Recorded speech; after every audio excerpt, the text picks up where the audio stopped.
Um,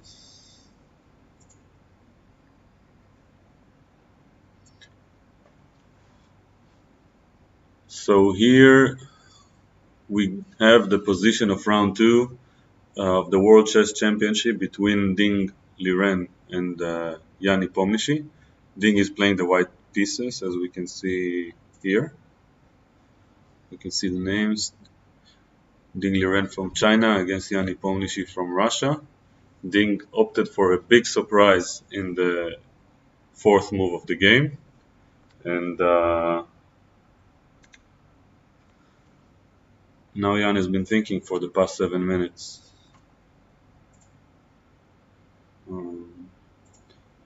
So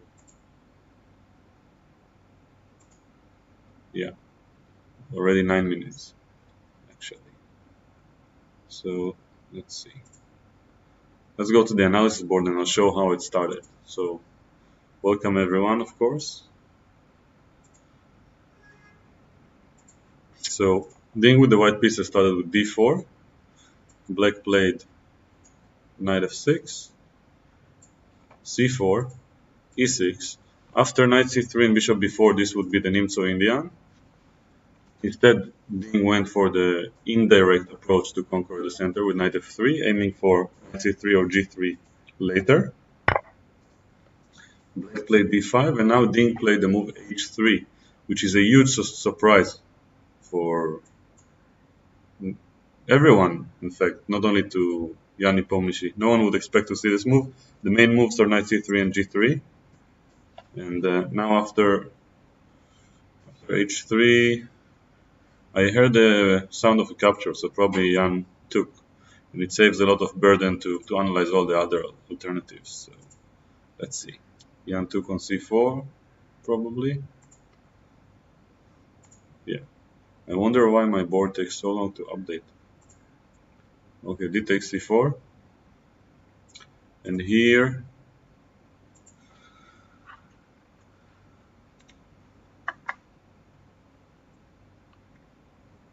after d takes c4, white is thinking.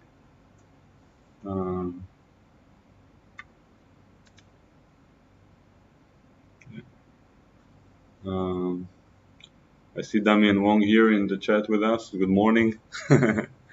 So after d takes c4, white can probably play knight c3 followed by e4. But I'm guessing there is another point, because knight c3, a6 might be challenging, a4, b5. So it's going to be an interesting... I'm even surprised that Ding is thinking in this position.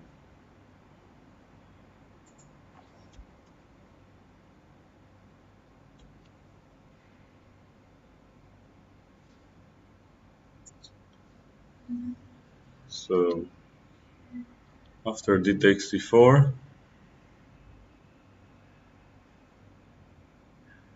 so queen a4 check is a viable move, but it doesn't make much sense, because after knight bd7, queen takes c4, a6, black wants to go b5 next, and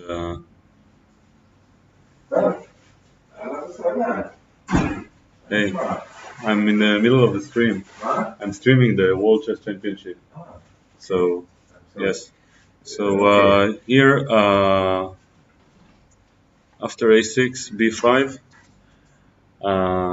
bishop b7, followed by c5, black will be fine.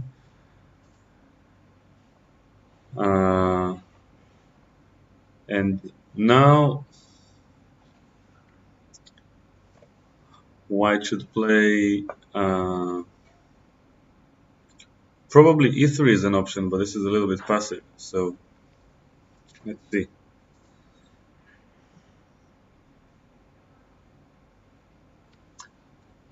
Still thinking.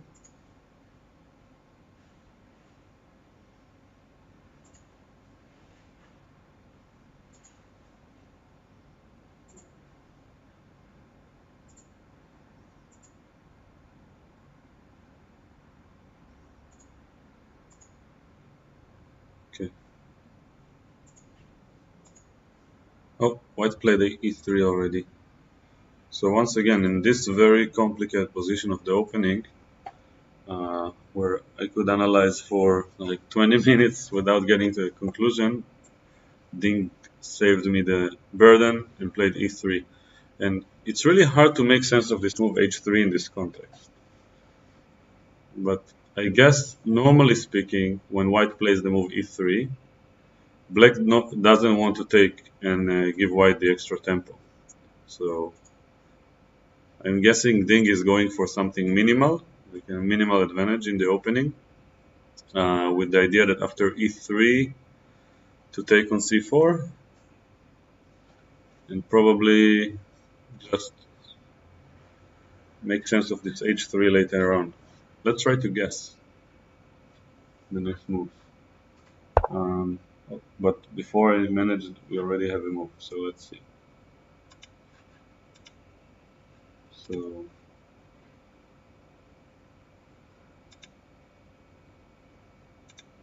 So Jan played c5.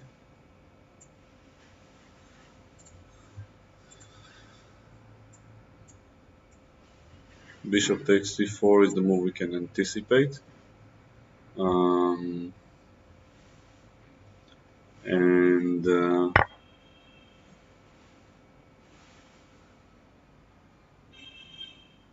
yeah, I think I heard, yeah, bishop takes c4 was played. I heard the capture. And now black should probably play knight c6.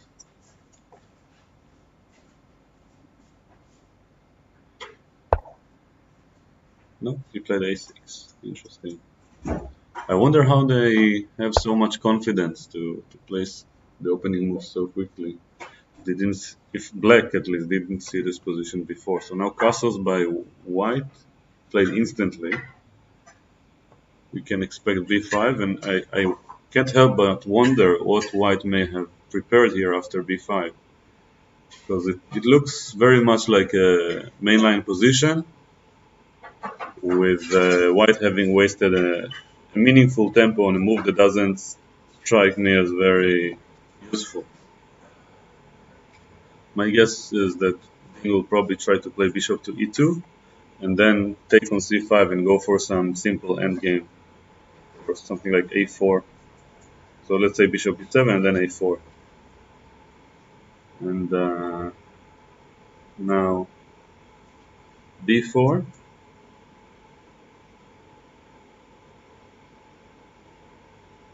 It looks very much like Queen's Gambit accepted mainline. Let me do the comparison.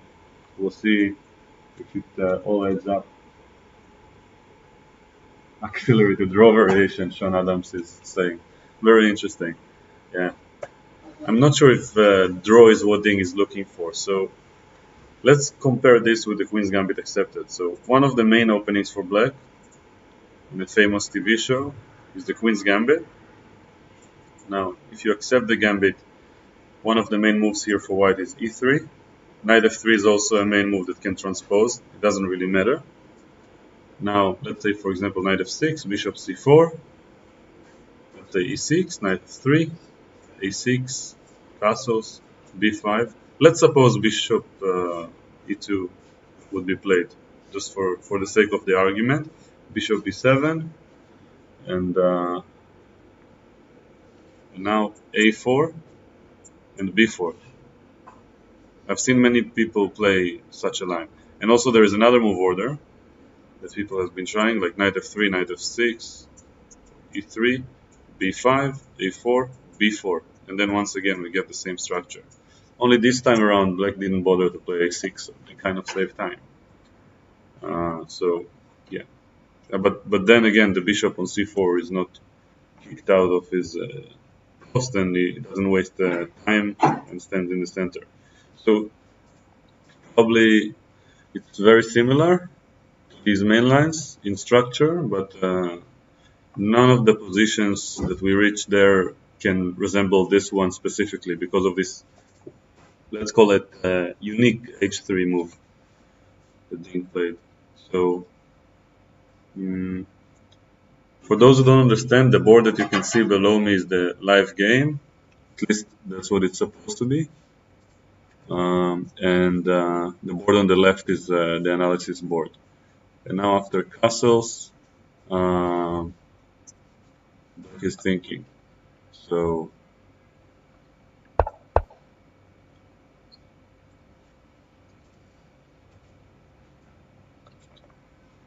here, Nepomniachtchi is thinking with the black pieces, and we can anticipate b5. If he won't play b5, he will probably play knight c6 with the idea of c takes d4 and force an isolated pawn on white. But I can hardly imagine him doing this, because in these structures, sometimes d takes c5 can be a little bit annoying. And once again, I have to try to compare it with the main lines. I guess in the main lines, black plays bishop e7 first, so perhaps queen e2 is another main option with rook d1. But in all the comparisons, h3 doesn't strike as is very useful. So it's really hard to make sense of what Ding has done. So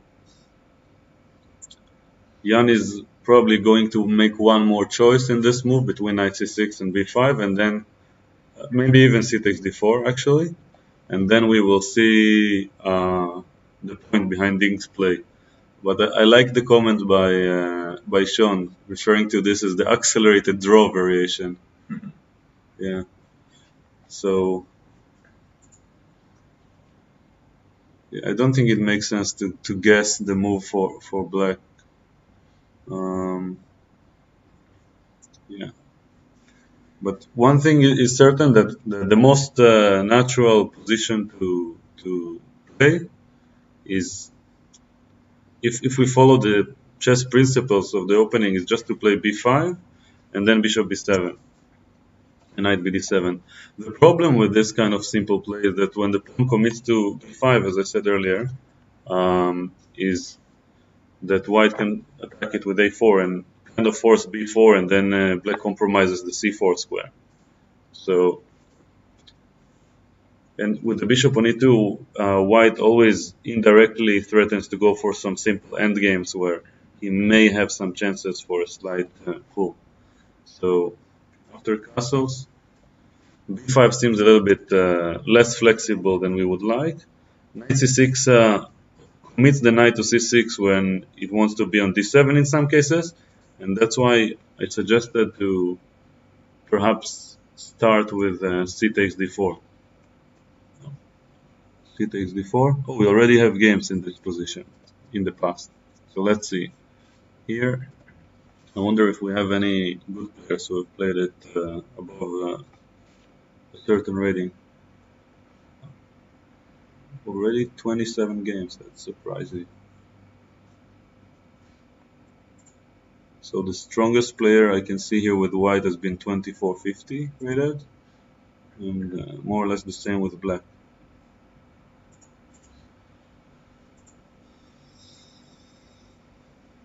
So after a6, castles. What is black going to do? C takes d4. Let's say e takes d4. In this situation, I don't really understand the point of h3. So maybe white wants to take with the queen, I don't know. Or perhaps even with the knight, with the idea of b5, bishop e2. But it's in all of these lines, it's hard to make sense of h3. So, yeah. I'm very confused, and in a practical game, I would like to play this kind of position with black, but in the World Championship match with the added pressure, I'm sure the surprise effect has a lot of value. And getting Jan out of his preparation is far from an easy task. So, yeah. So he's still thinking. That's already an achievement. Like Jan's wasted 20 minutes by move 7, and Jan with the black pieces. And now Ding has spent like 3 minutes so far. And Very strange.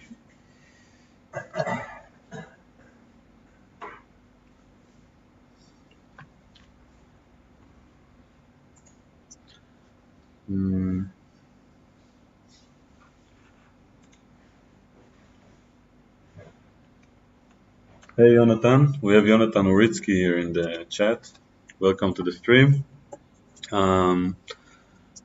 As you may guess, no one really knows what's going on, but the position is definitely very close to equal, or to balanced, I should say, if I want to be precise. There's still a lot of pieces on the board, but so far, in terms of the opening decisions, I really don't like where this match is going. Where are the old days where Topalov used to break Anand in the opening on game one and destroy his main line in the Grunfeld? This was a very interesting match to watch with a lot of attacking chess.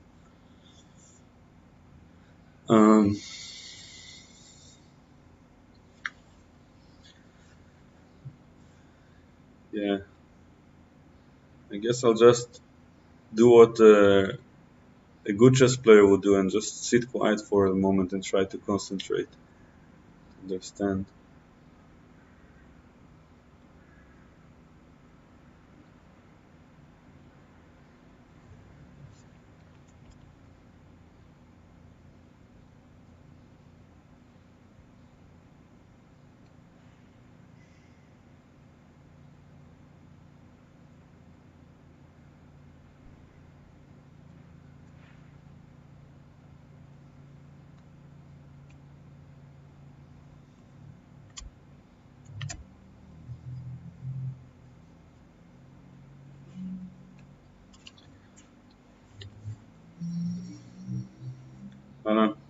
So, uh,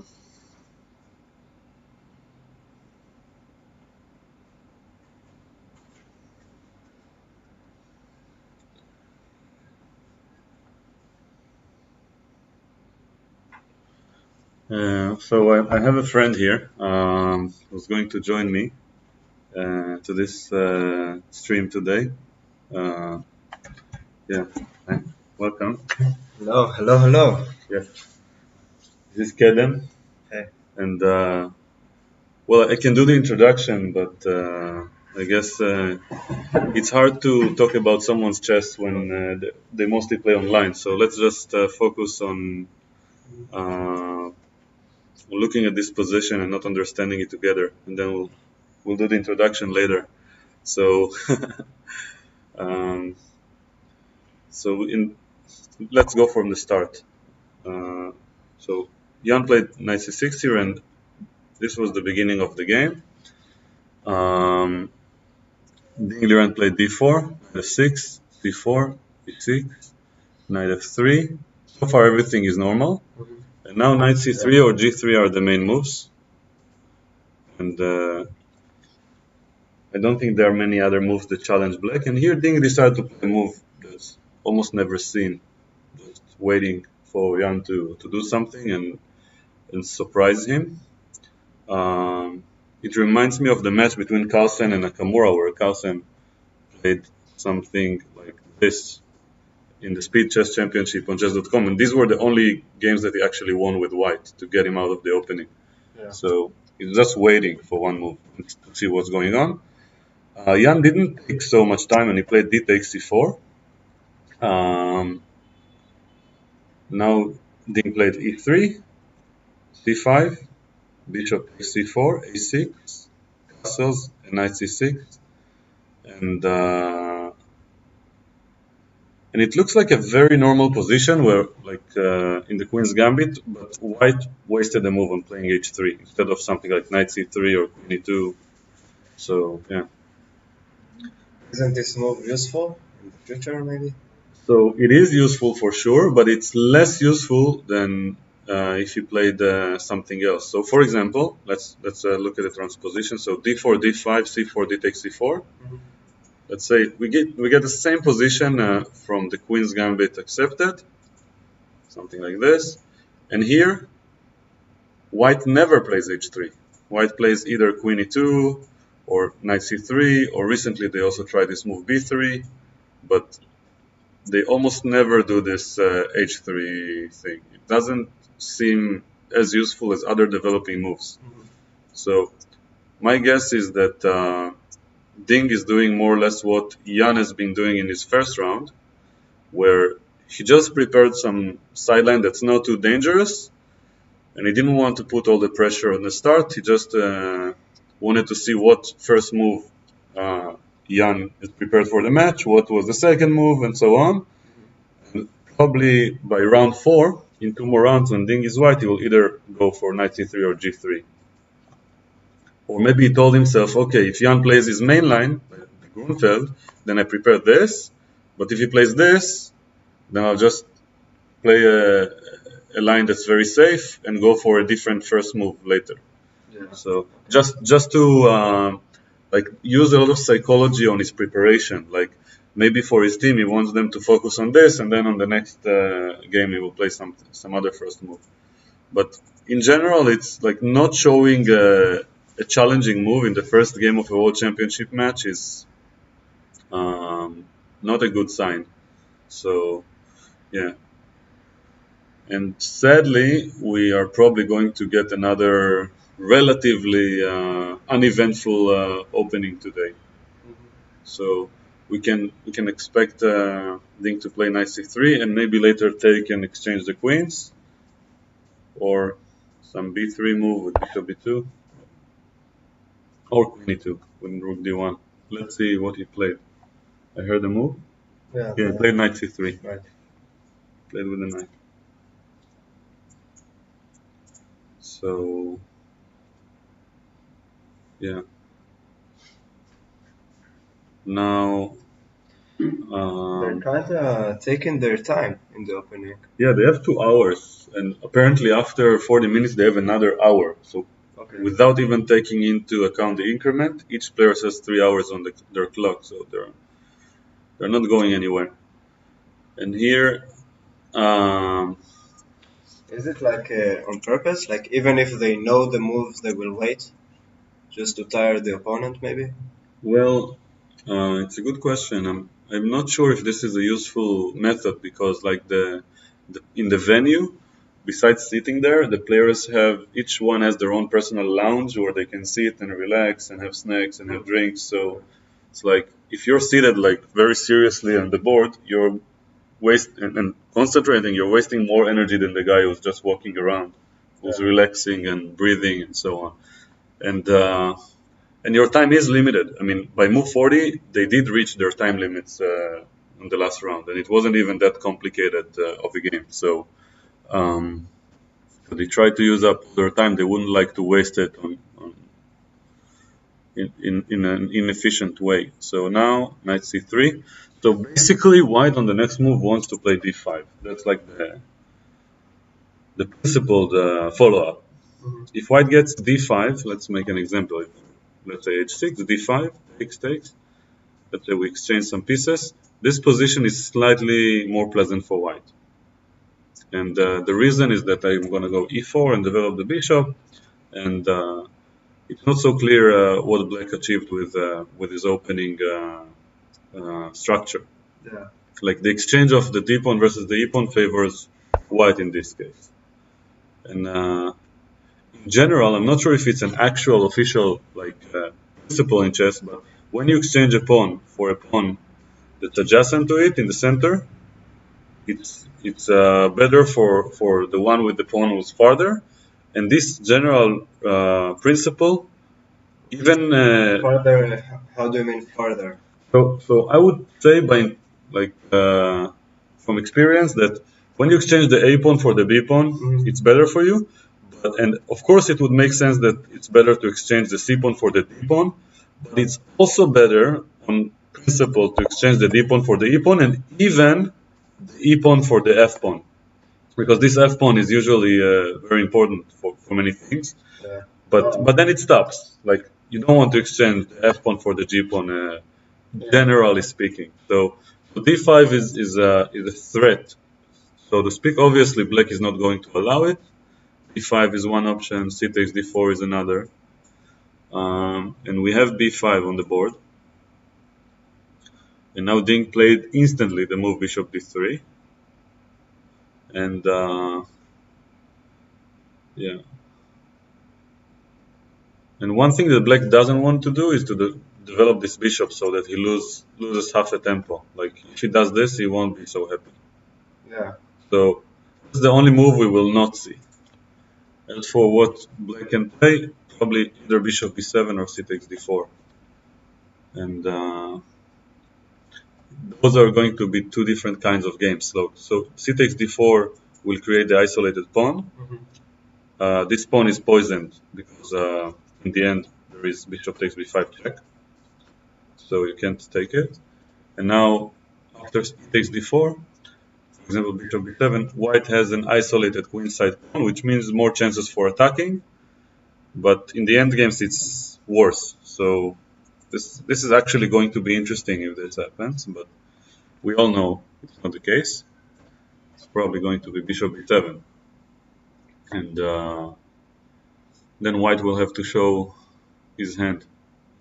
So in a sense, c takes d4 is breaking the tension. So yeah, Okay. yeah. So bishop b7 is what we can expect, and then white has to decide how to develop his pieces, either like this. Yeah, it was played, or queen e2 followed by rook d1 to put pressure on the black and try to take on c5. And in some lines, you can try to get a quick e4 or a quick a4 to attack the center more. Well, this concretely. position has been reached before. We can have a look. If I press enter here, it was reached once. This is like the online Because of database. the move on the start, the h pawn. It Yeah, was yeah. pushed. Yeah, I'm sure the game that we can see here has not been played in the same way. It probably reached from the mainline Queen's Gambit accepted.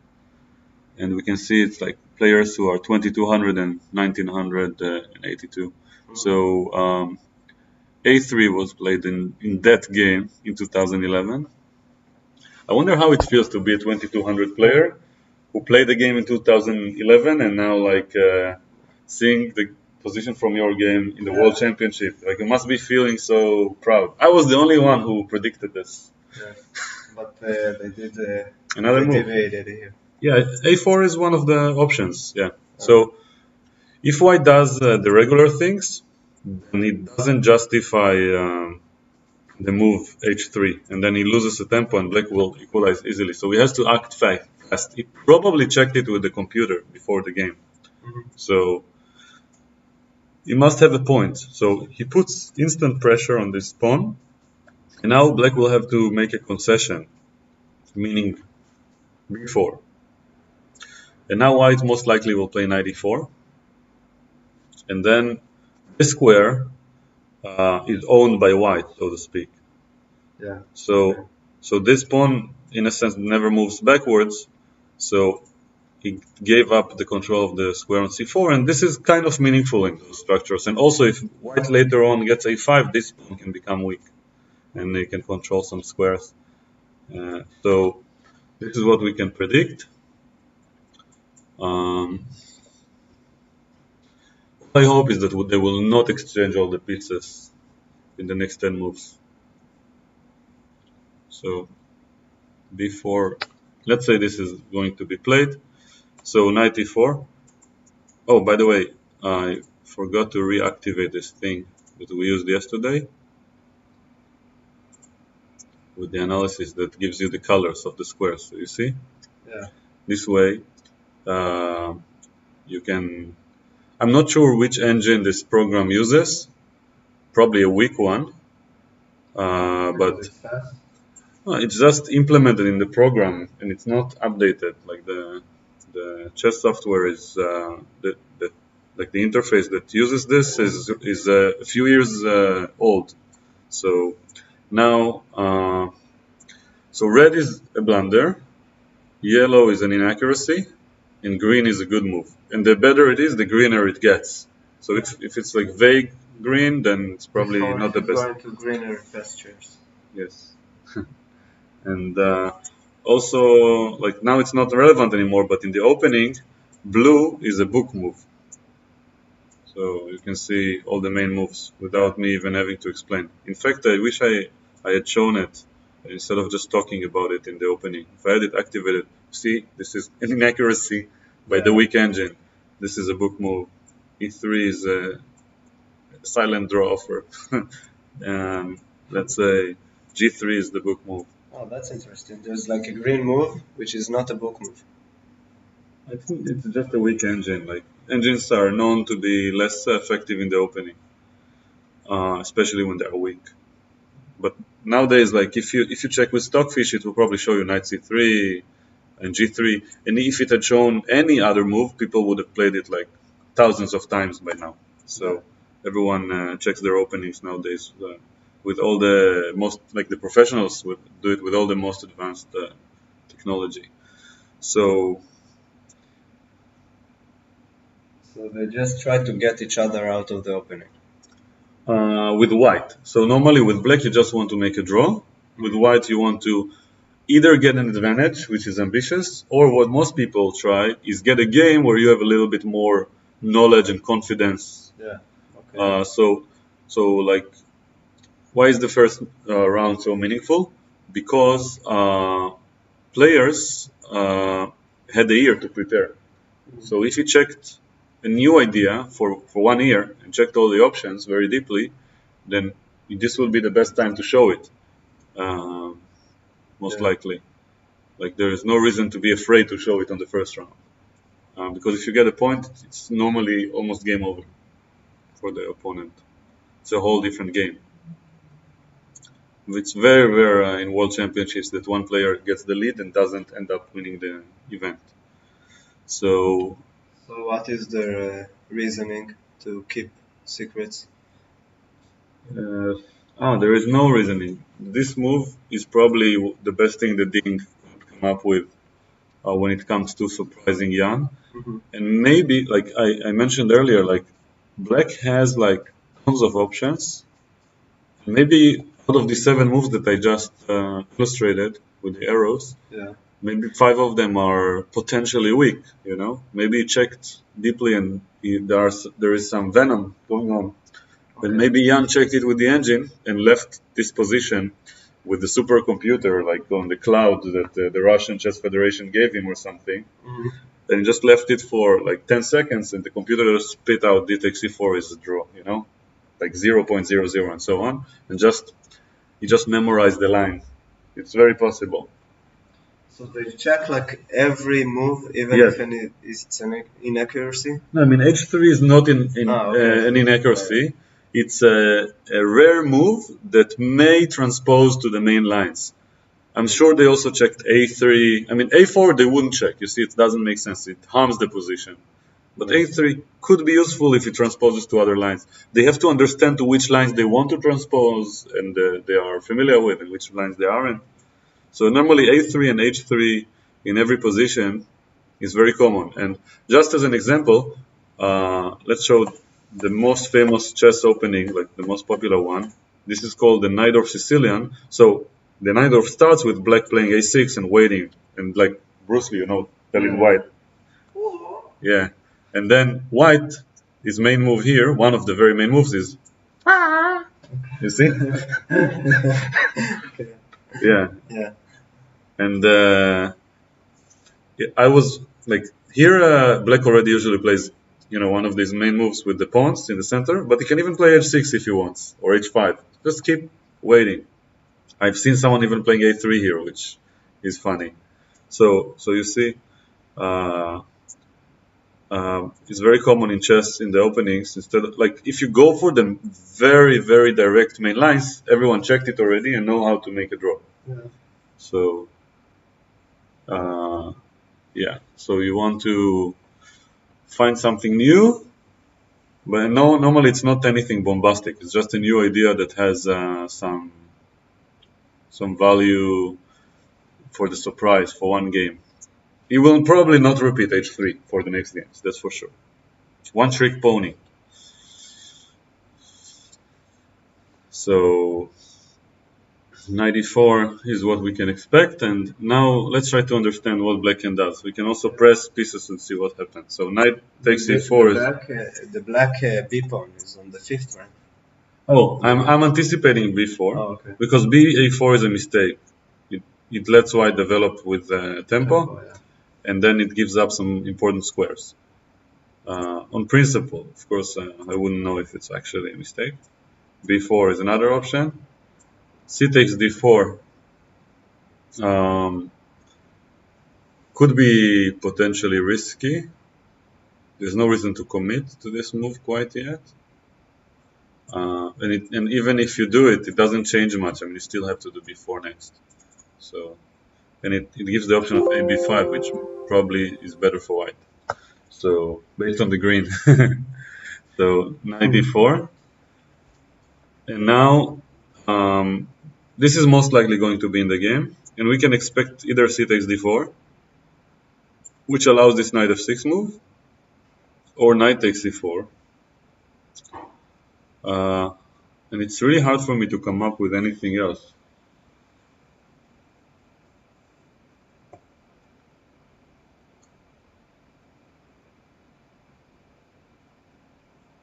So like Jan is thinking really hard. You know, he's already spent almost 40 minutes, and Ding spent like 8.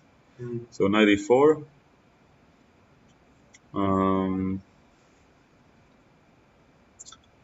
Now black to play.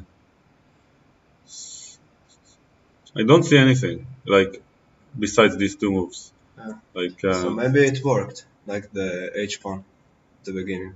I mean, the fact that Jan spent 40 minutes, even if they end up getting an equal position, is good because Ding has more time. Yeah.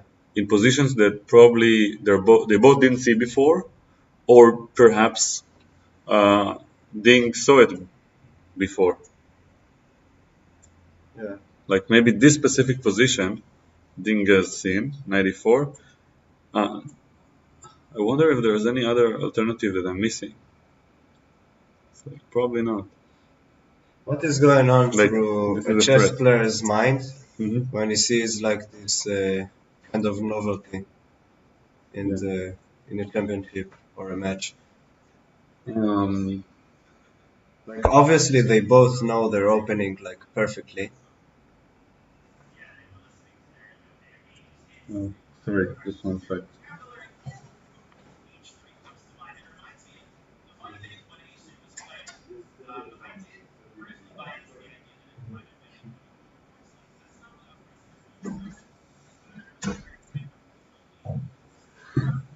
So here, um, uh, yeah, we have it on the board. So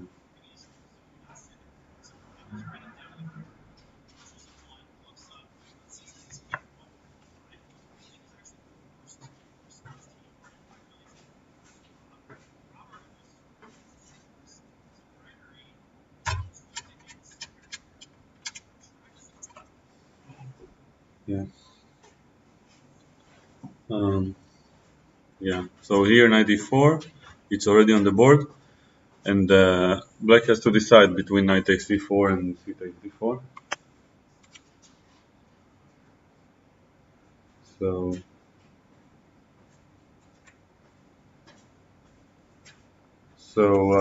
Sean Adams is saying you would think with the months that they have to prepare, they would play something a bit sharper, maybe something with more gambits. But I just think and explained why they wouldn't. Like everything is known already, and they can memorize. Completely out of the frame. It's a good question. No, it's just. Let's see. Okay. Okay.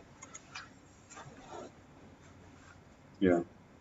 So here in this position, after knight e4, which was played, knight e4.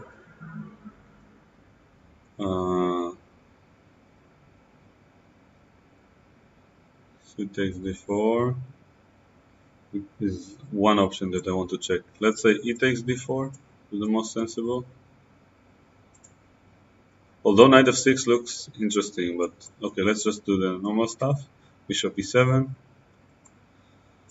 And you see, I'm just pressing pieces to see what's green. Yeah. Probably rook e1. Castles. No, queen somewhere. Knight c5 is the idea.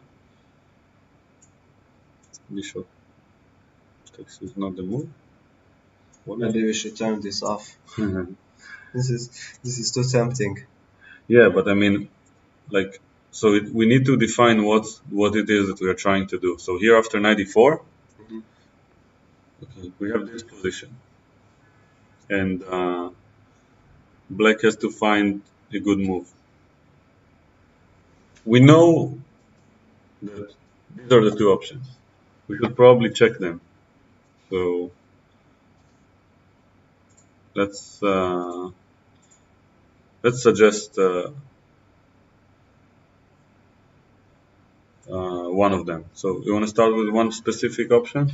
What is White's main idea? So first of all, you break the symmetry in some way. So the fact that the position is not symmetrical and white started means that there are imbalances and it could favor white. Okay. And well, he played a move I didn't expect. Knight a5. What? I mean, I understand that he's not losing a pawn. He's allowing this.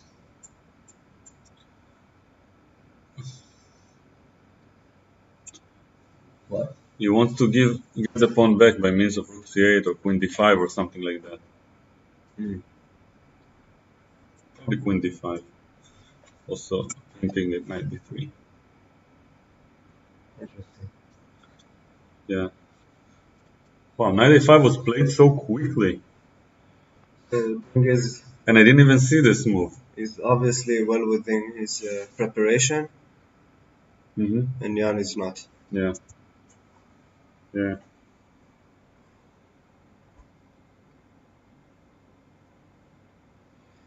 What do you think is going through Jan's mind right now?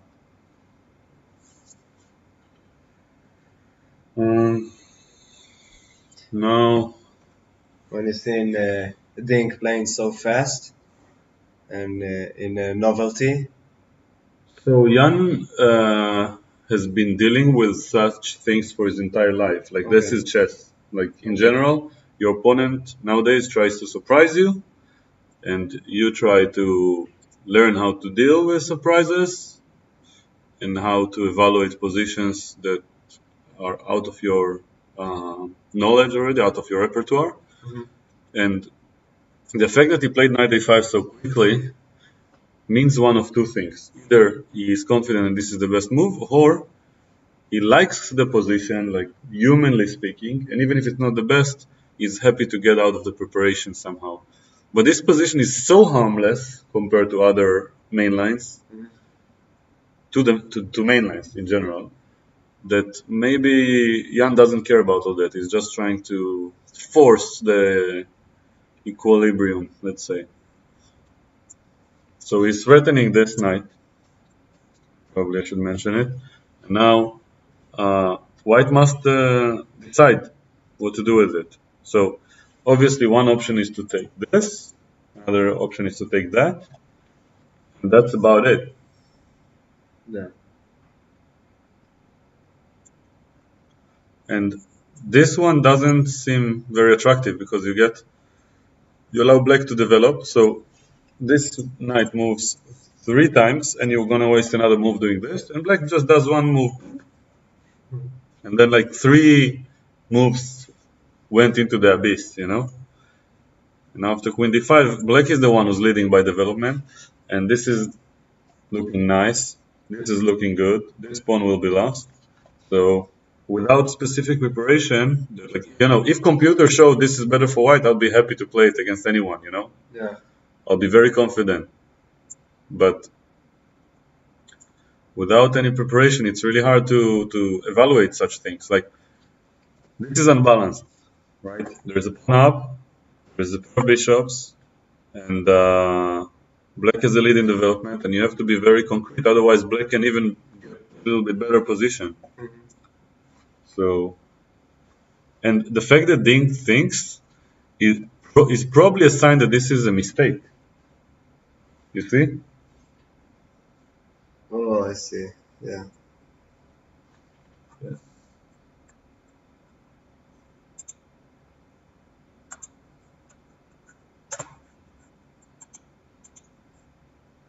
Oh, I realized something.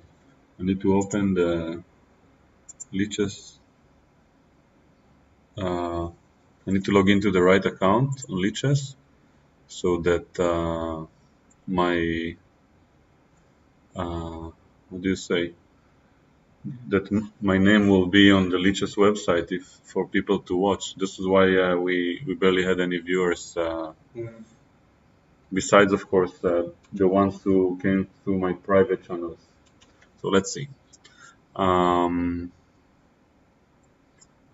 put a position in the meantime. I'll put this position from the break. You guys try to solve it with white. I'll quickly fix this. So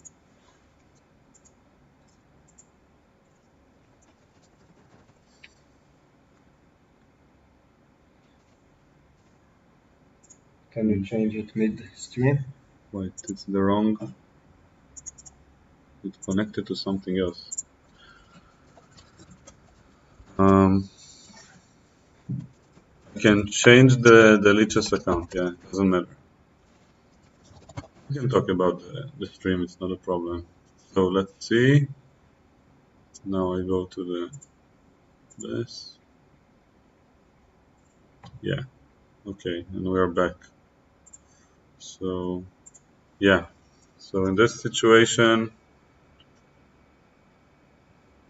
the Lichess board is working. So now, you see, because I use so the stream thing, the program, it only captures the window. Yeah. It doesn't care about which account I'm in. So it just shows a different name here. So yeah. So in this position, so it's an interesting piece of technology. We can talk about it. So you see the Lichess website. I'll show you on the other screen. So the Lichess website, it shows all the streamers. Yeah. So they have all these authorized streamers over here, like people who have accounts on Lichess that are connected to a YouTube or a Twitch account or any other platform.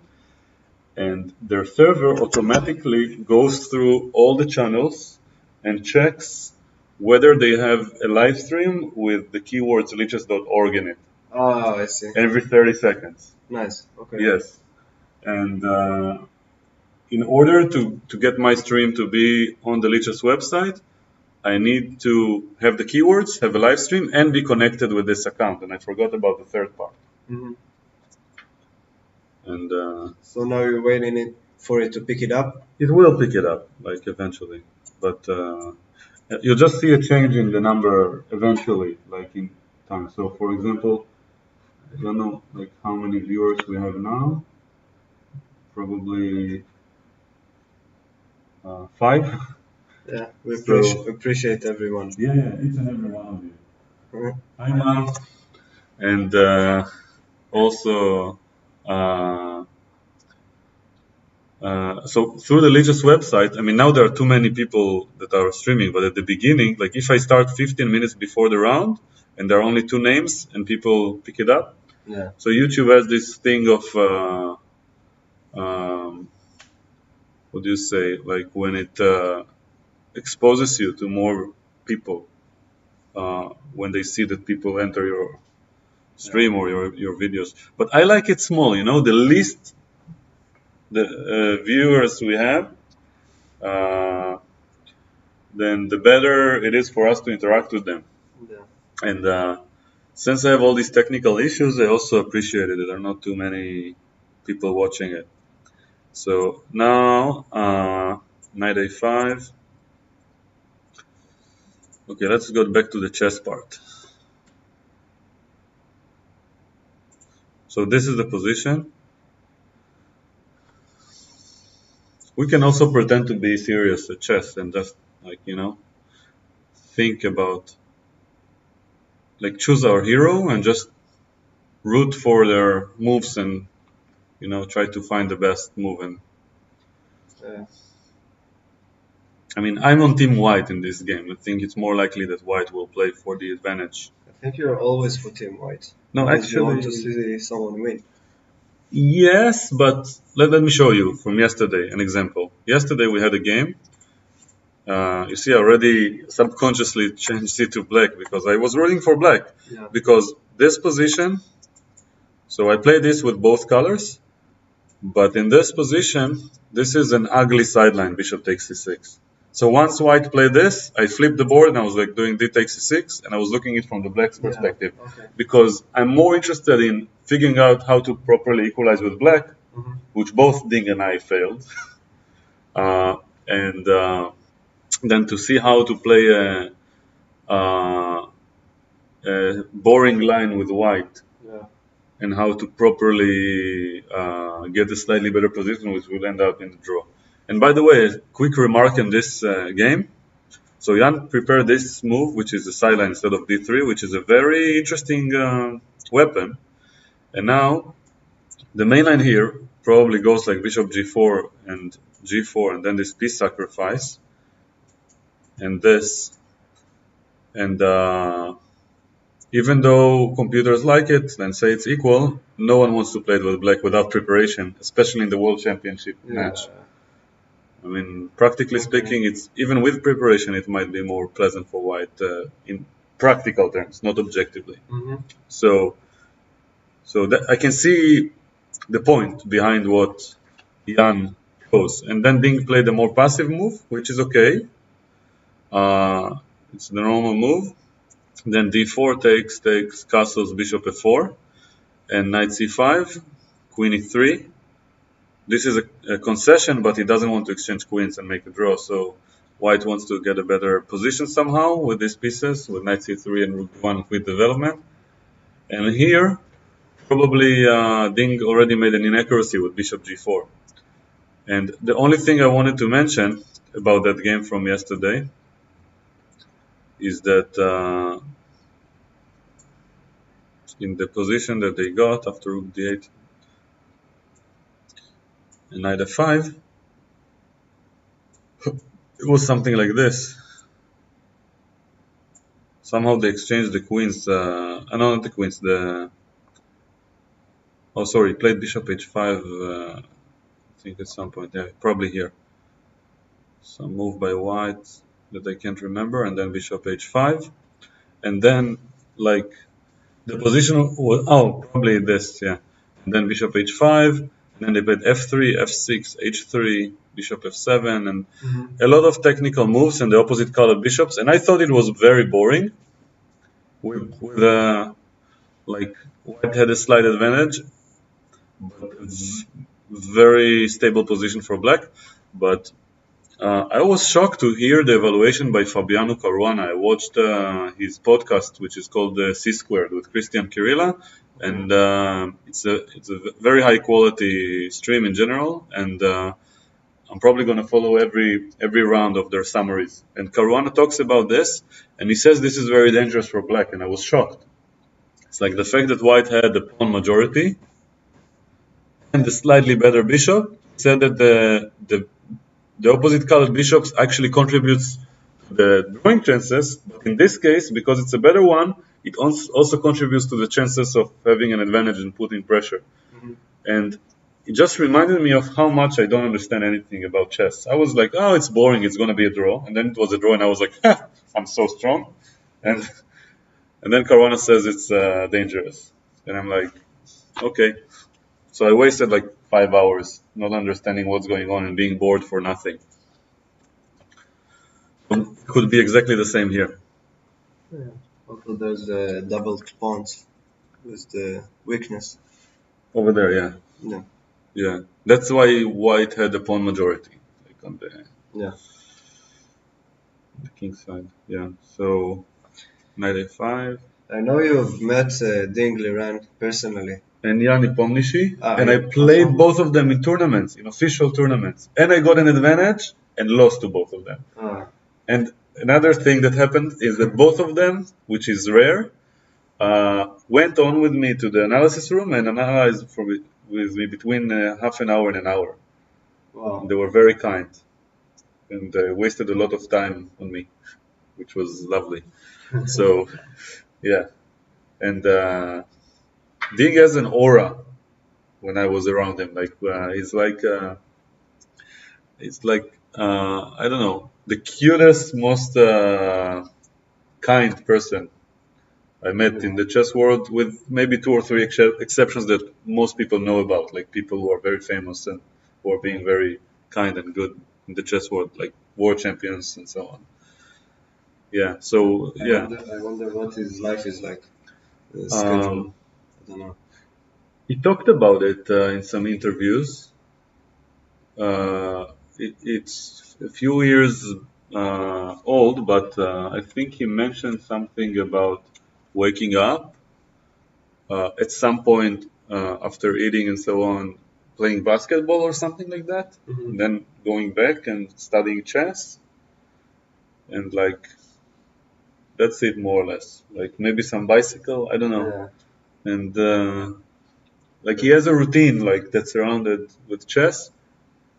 And I don't know how it is now, but I know that growing up, I mean, according to rumors, they used to be paired, like all the Chinese top players, the youngsters, and kind of live together in dorms or something like that, and train on chess together all day.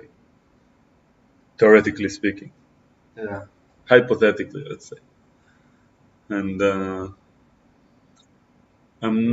I remember being jealous of this because, like, as a 14-year-old, if someone told me, okay, you take this top player from your country and live with them in the same apartment, and they didn't go to school, of course, and play basketball in between with the other players, and just, study chess. Sounds like a dream. I don't know.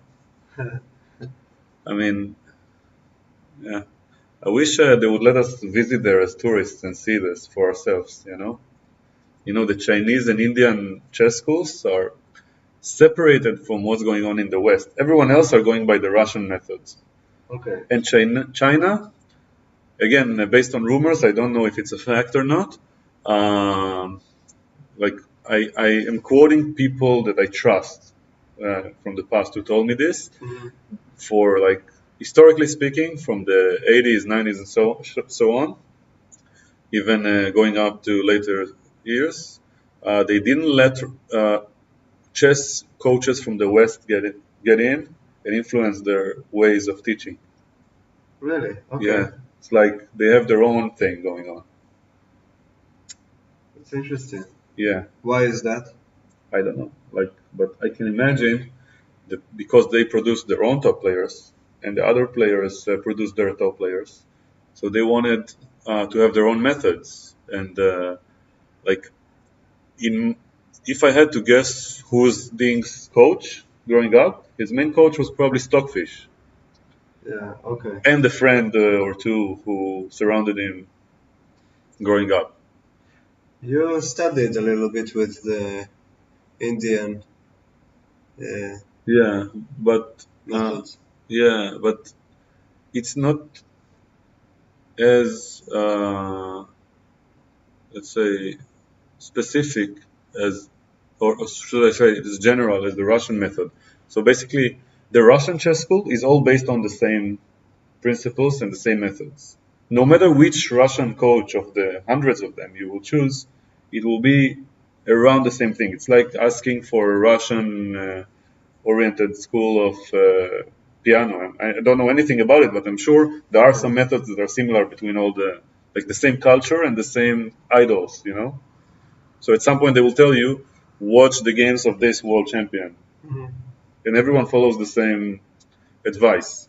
But in China or in India, what I experienced, I had a specific coach who had a specific philosophy, and he would talk about me individually, and they would talk about life or about things that are, you can almost call it spirituality or Buddhism, rather Okay, than I chess. see what you mean. So they look at your chess game and then they would speak about your enthusiasm. So it's not the same, and it's not the Indian method. It's just a specific person that I had the Yeah, so fortune to work with. okay, I understand what you're saying. Yes. Uh, yeah. So knight a5. Still thinking? Wow, Ding delved into a 20 minutes stop. Already for 20 minutes he's been sitting without making a move. You don't get many of those, maybe 2 or 3 times in a game, at most. The long stops to Like think. you don't have enough chunks of 20 minutes to think. Like Yeah. if you think for 20 minutes 4 times in a row, then you're in time pressure already, Yeah, and you're tired also. it's interesting. Yes. So he So knows in some way that this is like a critical position, that he needs to make the right choice. so uh,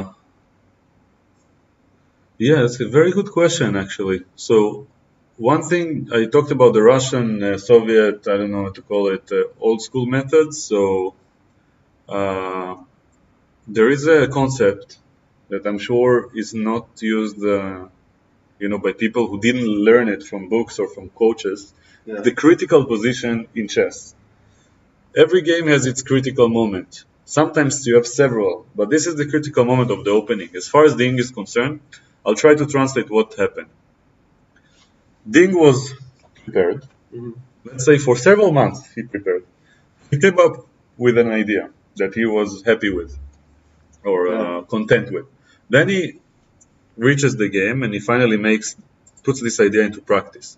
Then, no, we have the game going on.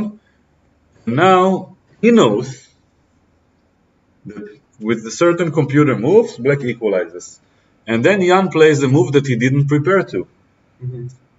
And yesterday asked me if he's just playing it for psychology to make his opponent think that he doesn't know. No, the answer is it's not risky. It's just stupid because in chess, unlike in other games, you have all the information. So there's no point for you to tire yourself when your opponent will anyway try to make the best moves. They're not going to say to themselves, "Oh, he did this, so I'm going to do that." I see what you mean. They already look at the position and make moves. So they don't care if you put a different person in front of them. It will not affect their decisions. You see, Hmm. after the opening. But let's talk about Magnus for a second. Mm-hmm. Magnus is known for taking people outside of their preparation by doing like moves that he knows that are not necessarily the best, but that they will take you out of the main line. Okay. So isn't it like the same thing? It's like making a move which is not the best, Mm-hmm. just to make you think. So, And take you into a more technical realm where he. well, people think that Magnus is very technical, which is true, but Okay. he's also very good at everything. So it's like, so the thing that Magnus does is that it's not escaping preparation. Hmm. It's a misleading way to look at it. He is the best prepared player in the world, period. Okay. He has the best team, probably the most budget. He's the best at understanding what they're saying. Okay. He's the best at putting it into practice. He's the fastest when it comes to seeing a new position and grasping it very quickly and mastering it. Okay. So when you take all these things into account, he's also very good at adjusting himself to a specific opponent before and during the game. So he makes the decisions. Like he doesn't care what's the evaluation as long as it's not much worse. He just wants you to face problems, Yeah. Okay. no matter how you define it. So he is playing a different game. While we all humans play a game of trying to play good moves and not lose Yeah. or win when the opponent is being as stupid as we are, he's just like, okay, I know how to hold this. but how do I make you go wrong? You know, Yeah. I know exactly what to do, but then you will know what to do. So like he's on like it's called another layer of thinking. Yeah. So the question is doesn't Ding or Jan can't they employ the same thought process? Well, Like trying they to make a move that they know that will take you out of the preparation, yeah. even though it's not the best. Let's go and see who is technically better. So there are demands of any position, and they are not as versatile as Magnus. So I think that Ding, uh, when he when he looks at this position, he's not thinking in layers. He just got a specific position and he's trying to come up with a specifically best move. Mm-hmm. And by the way, that's kind of the reason why Magnus doesn't delve into so many minutes of thought in the opening. Like he normally knows what he's aiming for and he's very oriented, intuition oriented. So I would argue that like Magnus wouldn't go for something like that most probably. That's what I'm saying. Like he would probably try to challenge players somewhere else. But it, it's really hard to talk about those players when I'm so many levels below them. Yeah. But if I had to say, probably they both have weaknesses still, so they can't really afford to be vulnerable. So if Ding tries to be too technical, so I'll give you an example. Let's say that Knight c5 gets an advantage, just theoretically speaking. But let's call this an unbalanced position. So if Ding says, "Oh no, I can't play an unbalanced position because I'm very good at technique," Okay. then he will lose because he will lose chances, and you have a limited amount of chances during the entire match. So you have to be universal at this level. So only one move is probably securing you more chances for a win. You have to make that move, and it doesn't matter how. Yeah. So Magnus does it like this, you know, Yeah. when he gets the chance, just grabs the piece. But he can sense like where he can challenge his opponent more. But yeah, but even he was not sure what to do in World Championship games because it's a little bit too narrowed to computer preparation and positions that are less interesting. I think he enjoys more playing blitz where he can do something silly in the opening Yeah. and then have fun from there. Would you say that this format has gotten boring? Maybe. Hmm. Someone just wrote a comment in this regard, like they said, this looks interesting, but I don't think I can stay awake for the whole thing. Yeah. It's kind of It kind of answers your question. yeah. Yeah. Maybe it also explains why Magnus has decided to just forfeit the championship. There are many reasons for that, but it's hard to say what is the most important reason. Like I like to think of him the way we look at if for those who watched Hunter x Hunter, there is this character Hisoka, you know, Okay. when he doesn't. Oh, you guys are challenging, but I'm not ready to kill you yet. I want you to get stronger. You see? Yes, yes. And I'm sure in Dragon Ball they have the same Sense stuff. potential. Yes, it's like yeah. I like it that you started watching Anime. it. Now I have references. Yeah. Yeah. That's what I did in the 7 years that I didn't stream on YouTube. Yeah, watched one anime. So let's see. Uh, so I'm sure there are many characters if you know more shows like that. Yeah. But or maybe for cultural people from books, you know, Although examples from books. Hisoka is kind of a unique character. Yeah, He's very eccentric and crazy. yeah. But I just borrowed this particular trait when like Carlsen, like it's not what he explicitly say, it's just my interpretation of this. Yes. You boys fight, while I sit down and do my missions in the world, you know, while I pretend to be a spider or something, and then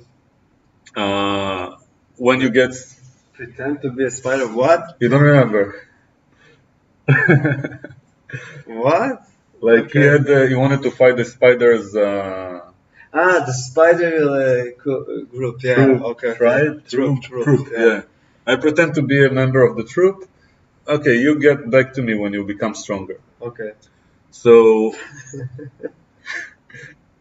he's doing his own thing, you know. He's streaming. He's also dealing with technical issues like us, and at some point, like he keeps doing his sports. He eats his food.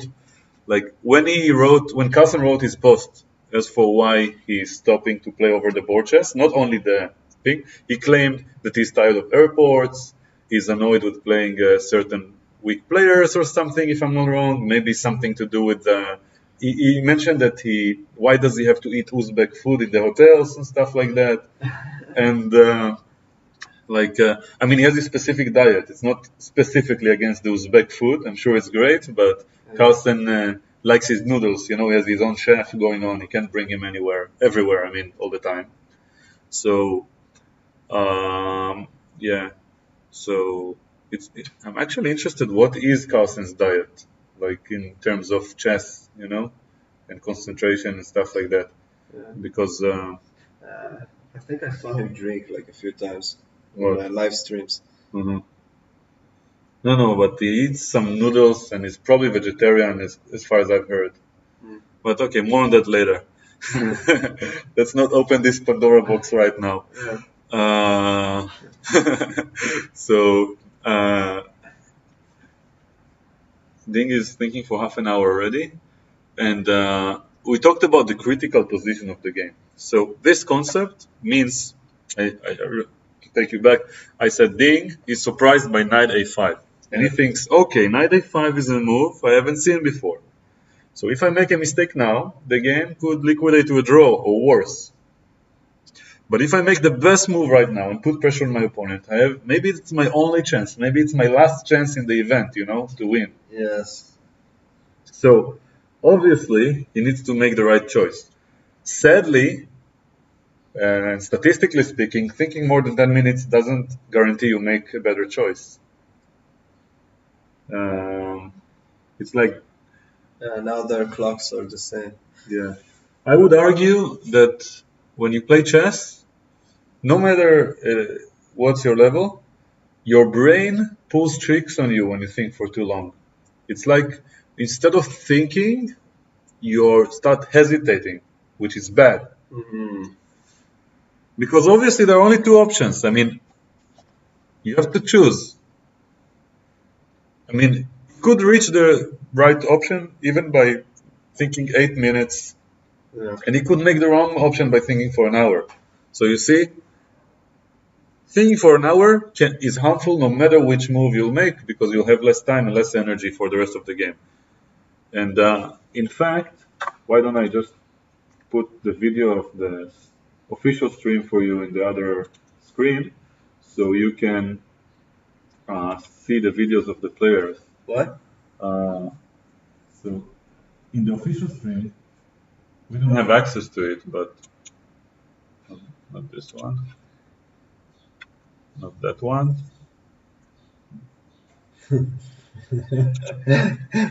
I love your thumbnail.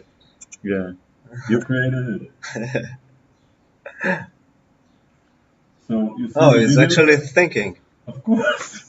But his opponent, I wanted to show you his opponent. Deep in thought. At some point they will show you a video of his opponent walking around,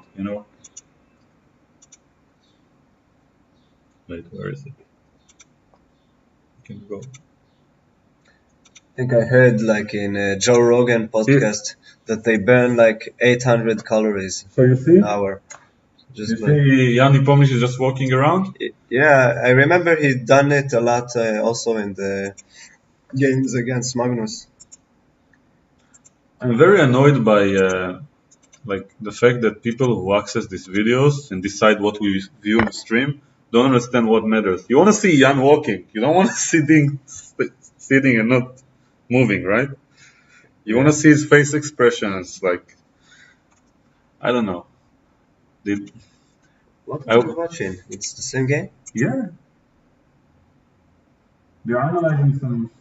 Ah, it's an analysis. Yeah. Wow, okay. It's just the opposite of what Oh, we he made do. a move. I'm so excited. He took on f6, and They suggested it like in a few seconds. but I suggested two options. Yeah. And the thing is that Ding doesn't know which one is the best. My personal, let's say, judgment of his decision is that he was calculating this for more than 20 minutes, and he gave up and was like, okay, whatever. Oh. You see? It's like, this is the ambitious move. He was like, okay, I can make it work. I'll check with the computer later and feel bad. It's like, or maybe he's brilliant. I don't know. I'm not sure what is the crazy line that we saw. They reached a very, very deep and crazy, complicated line later. Maybe it also results after knight f6. How about we try to focus on analyzing the game? Yeah. Like I like the concept of so the critical position emerged. He made his decision. From now on, you're gonna probably see him thinking less because he's calculated. He made up his mind where he wants his pieces. Let me show you something just in this position. How easier it is if I turn on this thing that we had earlier. So you just press the knight. You don't want to know? No, I don't. I'll press the pawn. Okay, you didn't see anything, right? After knight takes c5, let's check. Okay? Bishop takes c5. D takes c5. Queen d5 is my prediction. You see? Maybe rook c8? No. So I don't see any alternative. There is no alternative that we can come up with. Knight d7. Okay. I wouldn't have thought of it so quickly. This is the move that he was afraid of. Putting pressure on the pawn. Yeah.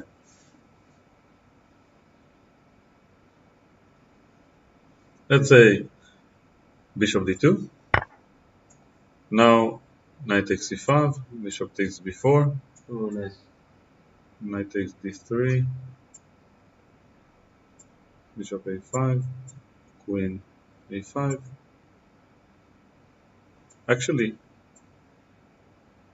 I want a knight f2, but it's not working. Knight a, queen d3. Probably bishop takes f3. And now, okay. For example, yes. white is a pawn up, but it's close to a draw because black is just gonna quadruple his triple his pieces on the b file, you see? And this pawn is weak, and this pawn is weak. This is probably an example of a line that Ding could have calculated. You see? And maybe he was considering queen d5 for a long time, and he liked it. He couldn't make knight d7 work, and he was so upset, you know? But knight d7 is a really strong move. That I missed, of course. For those who didn't understand, when we were pressing the pieces, I saw that queen d5 was not too green, so I thought, okay, maybe there's an alternative, and I just pressed some random pieces. And when I saw this, I was like, oh, I see. Yeah, but that's the kind of move that even players of my level, which is around 2500 FIDE, is miss all the time. It's I can see the move, but it's hard in an actual game to say this is not good enough, this is very good. Yeah. So let's turn it off. The assisted analysis, knight takes f6. G takes f6 was played very quickly. So probably the reason it was played quickly is because Jan received a lot of information from Ding. It's funny. You see, Jan understood from Ding's 30 minutes thought that he is no longer in the realm of danger, so he allowed himself to improvise with G takes f6. However, if Ding played knight f6 instantly, Jan would probably have thought for 20 minutes. Yeah. You see? Yes. Maybe queen f6 is the equalizing move, maybe g f6 is the equalizing move. and he would be afraid to make a move that's So it does have like a psychological only aspect here. in the part where you are potentially facing a computer. That's the psychology. It's not like, of course, there are other aspects, but the main aspect here in the opening is like, is he prepared?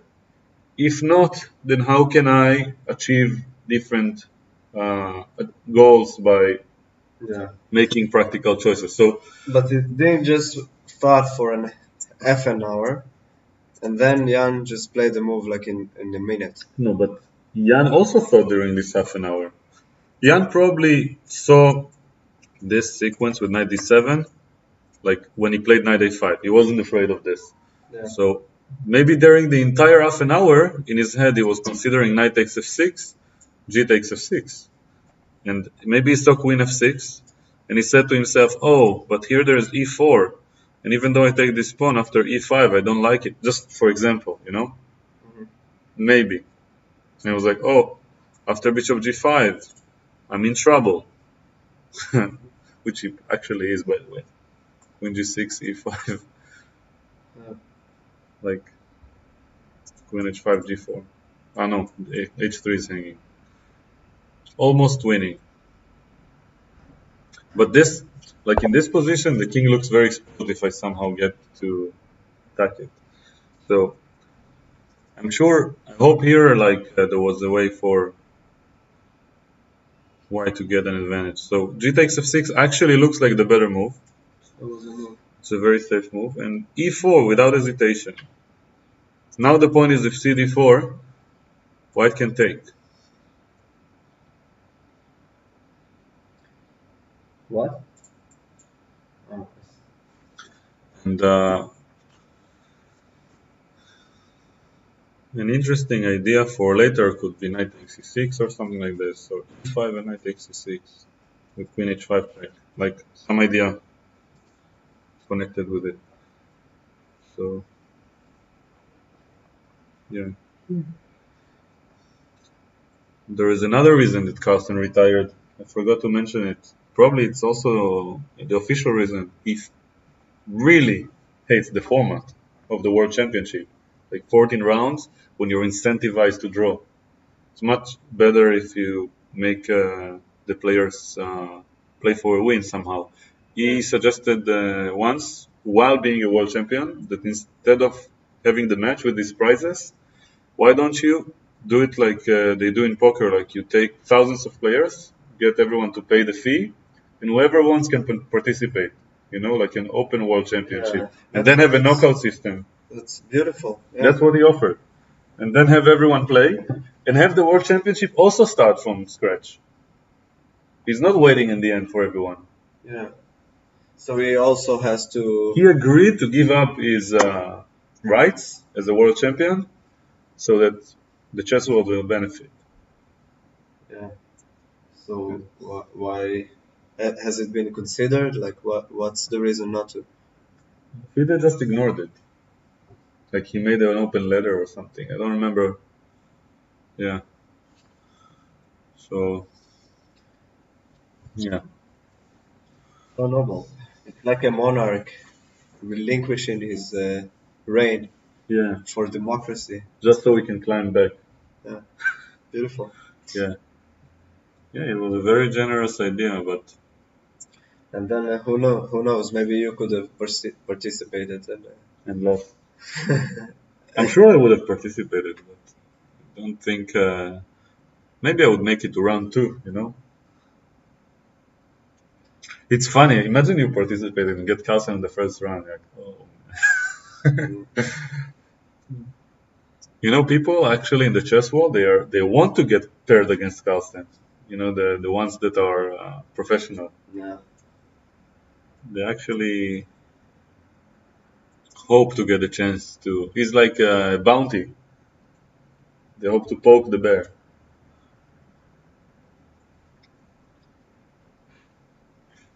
So here, That would actually be so exciting. I mean, like, to watch this kind of games. You can maybe even do the format like in the beginning. you make a shorter round, Yeah. like not 4 hours again. So on the latest streamers list. Interesting.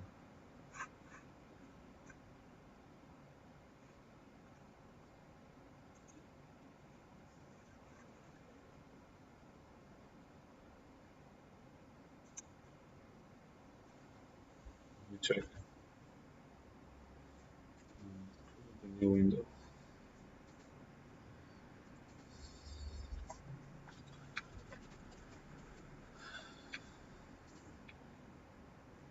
Does it not show on the stream? I don't think so.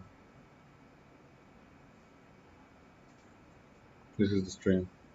It's a new window that I opened. Interesting. Able to show you the window even though it's on the background? Yeah. I'm not sure. Like, if I, what do you call this? Minimize the window, Yeah. then it will not up. It will still show it, but it will not update it. So you have to have the window open. But yeah. So It's probably I did. the way that the operating system renders the window. Okay. Lichess.org is there. You need to use the category chess. I think your category is sport. No, but yeah, but you don't have chess on YouTube, only on Twitch. Read out.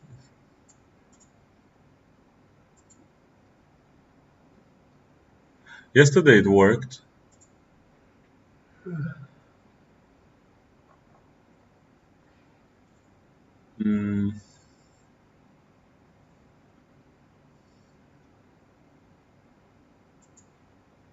I don't know.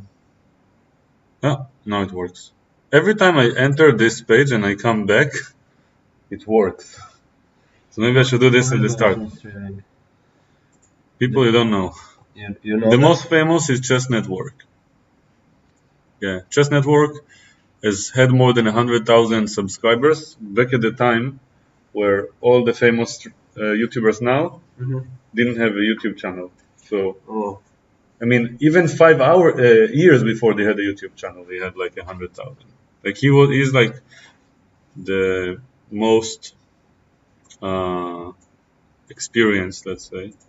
And he has a funny thing about him that he's not doing any video, and no one officially knows how he looks like. So, and his name is also like he uses his first name. I'm not sure if it's even his real name. So, yeah. So it's interesting. I like his approach because about him. yeah, exactly. I wish I could have done it, but people would recognize me by now, like in my voice and whatever I talk about. I'm sure that the guy in fortune channels could locate him.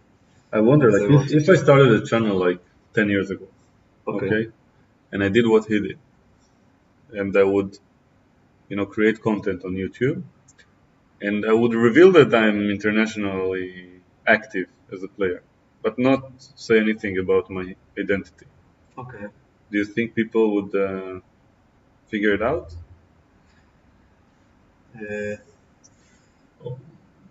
Probably, like you had also the scandal that people like yeah, but targeted you. That's my point. They still do, by the way. Still, I get comments in the chat and after the video, and I probably get more now. Yeah. But the thing is that with this guy, if that's part of the reason I'm asking. Like, if I could focus on chess and the love of chess, there wasn't much room for hate being aimed towards me personally. Yeah. Because like if they didn't know my name and my face, it's like it was all speculations, right? About who it is that's doing the streams. I don't know. Have you seen the story about how they found the Shia LaBeouf flag in the Fortune channel? I think I heard like who was it? Like wow. It was also in podcast. They triangulated the map of the Earth using the stars in the background, and they figured out where approximately the flag is. And then they had the driver that went around and honked. And then, based on the sound that came from the video, they knew where the flag was approximately at, and then they just found it. I'm not sure which flag it is. There was a Shia LaBeouf. I don't remember, something with Trump. I don't know. He had a flag like they will not divide us, something like that, which he put up, and he live streamed the flag. And then the 4chan group found the flag using the stars.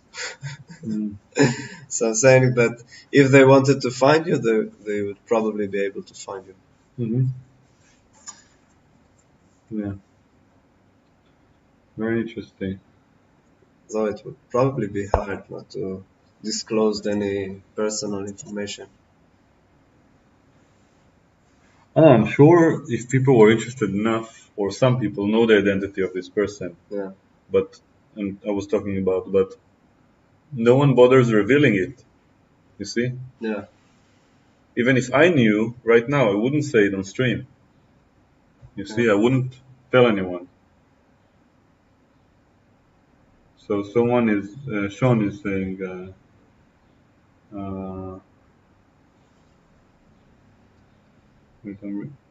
Chess Network is the real original.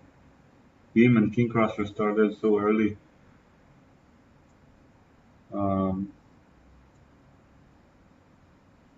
And he says also that the King Crusher's channel used to not show his face or name. Nowadays he does show.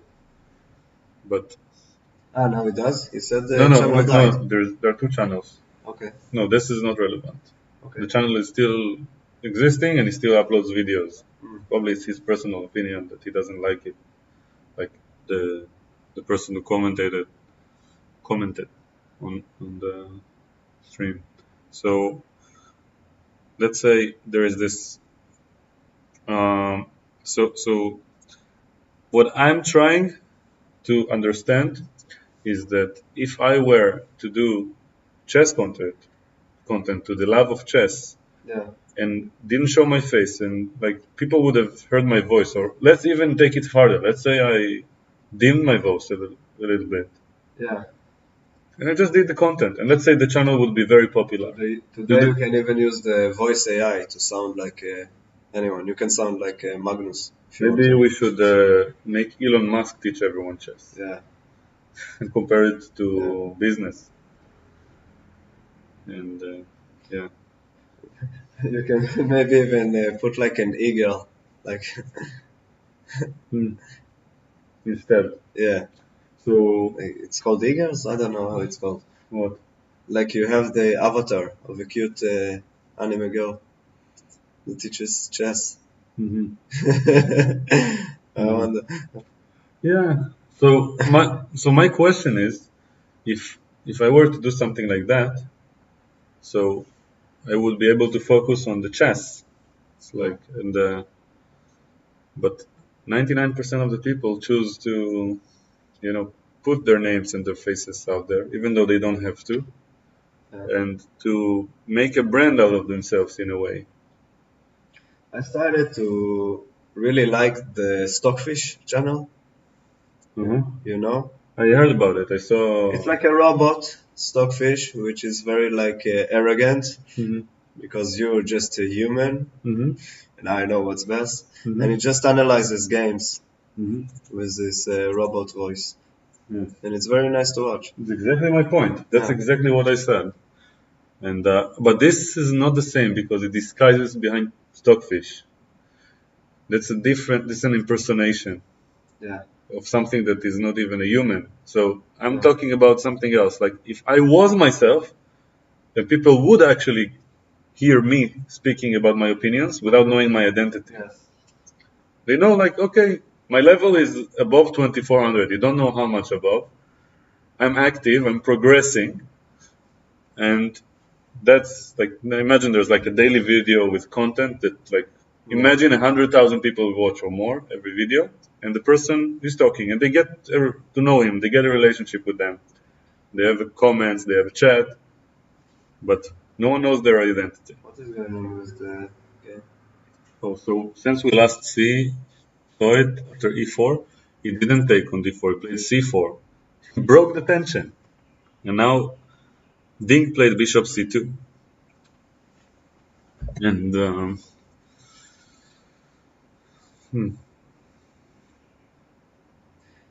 it's Taking is not also breaking the tension? Like if he take? where If he would have taken. I it's agree that the it same. breaks the tension, but the thing about c4 is that now white definitely has an advantage in the center. You see, like white has more space in the Yeah. center. So black takes space. Let's say, let's make a painting like that.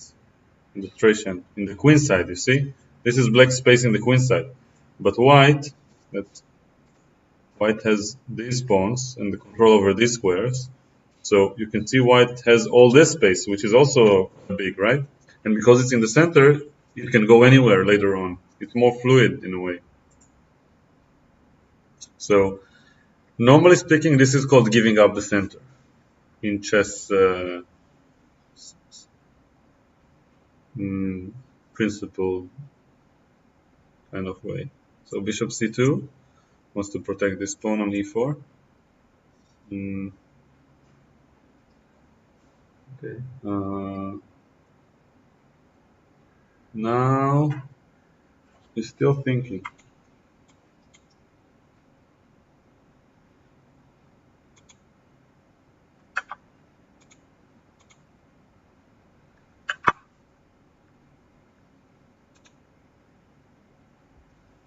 So bishop c2. So white has the center, but where does he go from here?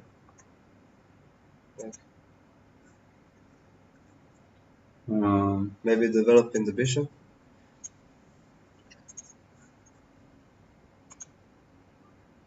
Yeah. To e3, maybe?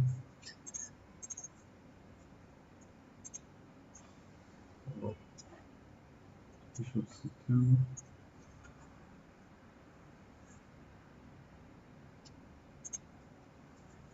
So here, after bishop c2, black plays, let's say, it's hard to actually imagine where to put the pieces. You want to play rook g8 for the open file, but then you don't have the castling right, and you may need it later. Bishop, it's not so clear if I want it on g7 or on e7. You know, I'm pleased with what happened from this boring opening that we saw.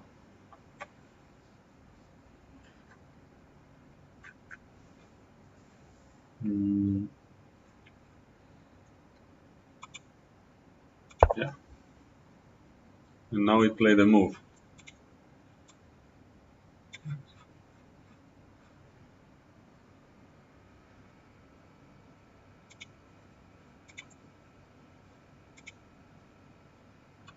Yeah. So they played two moves, like queen c7 and then bishop d2. Didn't see when black went queen c7. So it's very flexible. It kind of wants to castle long. And these pawns, even though they are advanced, they kind of protect the black king because you can't open a file. See, if white goes b3, then c3, and otherwise the file is closed. So black hints that he wants to castle long, and white in response played bishop d2. Maybe he's planning to attack the b4 pawn. Yes, if you castle long, maybe I go queen e1. Could be an idea.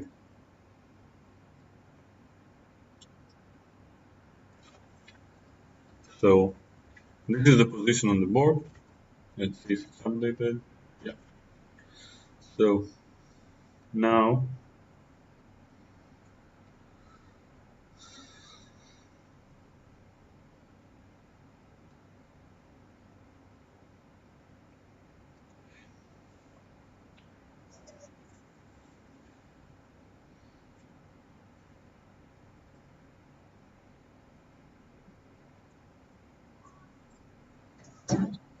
after bishop d2,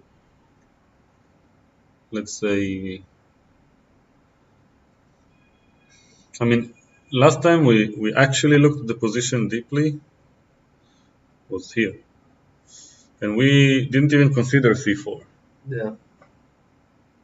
I mean, it was clear that black has to make some decision, because if he was ignoring it, then white has a lot of interesting options, and also bishop e3 would force black's hands later.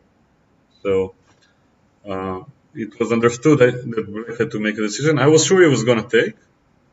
And then when he played c4, now that we have this,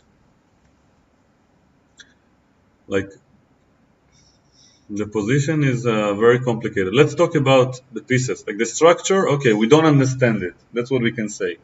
The structure is unbalanced and complicated, and we don't understand what's going on with the pawns. We just know that it's not that bad for black. I mean, black has weaknesses, but it also he has more pawns in the center. He has more space here. So it's very unbalanced. But in terms of the pieces, this knight is a little bit out of the game. Okay, it doesn't have anywhere to go. If it goes back, this pawn becomes weak. So this knight is a bit out of the game. So for example, if you remove these two knights from the game, black would be thrilled. You know, if you just teleport them outside. Yeah. So that's an example of what I said earlier. Like, white has more space, therefore it's in his best interest to have as many pieces on the board as possible. It's like black is more crowded. If he has a one-room apartment, you want him to have 10 different people living there instead of one. Yeah. Because then he suffers more. So it's more crowded for him. Yes, they are competing for the same squares. So is this a threat? Like pushing this c3 is not a big threat, because strategically speaking, no matter where I put my bishop, let's just put it here for now. Now that you've opened the position, you will never want to castle long. But at the same time, castling short is also not so safe, right? I see. So by doing this, of course this pawn is lovely, but your rooks are not connected, and it's not so clear how you're going to connect them. Because like, if you leave your king in the center, I can open it at any time, like, if I choose to. So the king safety becomes a major issue. So Jan's main asset that secures his safety is the fact that his pawns kind of defend his king if it will end up on the queen side. And the fact that he has this could potentially make King play in the queen side to prepare for black to castle long, and then later on Jan will castle king side. But then and only then. Yeah. You see? He's ready. So black doesn't want to move the bishop. Maybe to the middle. Maybe now we know that the bishop can't go to this diagonal because of the pawn. Yeah. So bishop d6 makes sense, but kind of allows all these nasty e5 moves. So e5, normally speaking, let's say this is the position, e5 is easily met with f5. Okay? However, if you go bishop d6, you can't do this. You see the problem? Not Because really. I'm attacking your bishop. Yeah, but you can just take it with the pawn. Yeah, but now you open the center, which is in white's favor. But you can take again. Where? With the bishop. If you take here, I will take there. Oh, I see. And if you take here, I will attack your rook. So bishop d6 has an issue. And so he played rook g8. So he gave up castling short altogether. So rook g8, aiming at the g2 pawn. The bishop is here. Now, basically, black's plan is to go bishop e7, castle long, and take it from there. Okay. Now we need a plan for white. And as I mentioned, for the sake of our shared lesson here, we root for white, and we search for an advantage for white. I mean, maybe white had gone wrong already, but it's kind of hard to imagine, right? Because like Ding knows the evaluation of the computer here, most likely, And if he thought for half an hour and played this, and he's like number 2 or 3, I don't remember, rated player in the world, then he probably knows what he's doing. And he was anticipating GF6. Then he played this quickly. It's not very likely that it's just bad for white, you see? Yeah. Queen C7, bishop D2, rook G8. And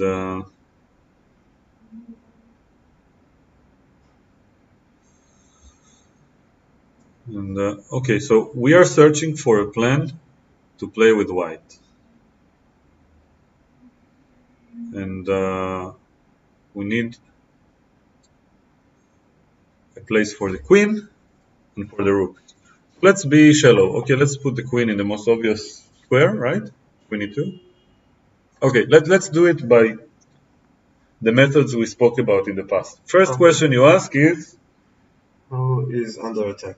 Yeah, what is the opponent threatening? Yeah. Exactly.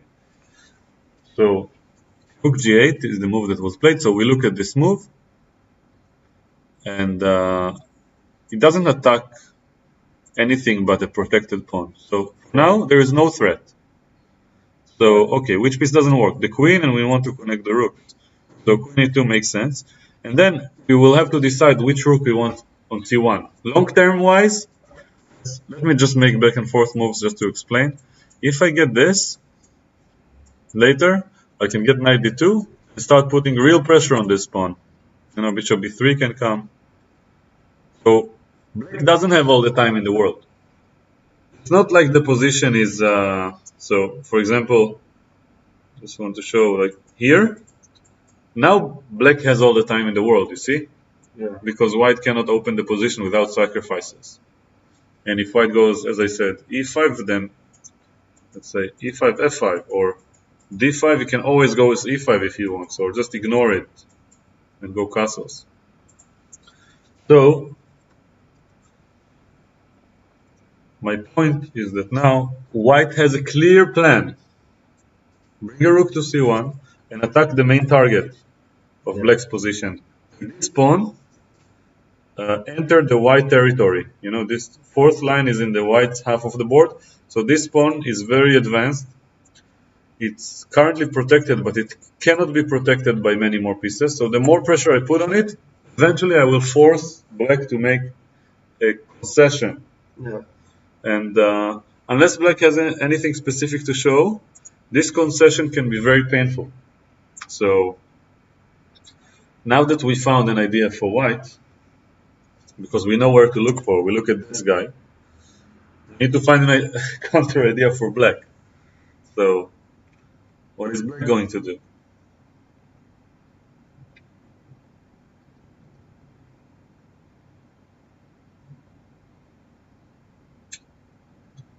And my guess is castle.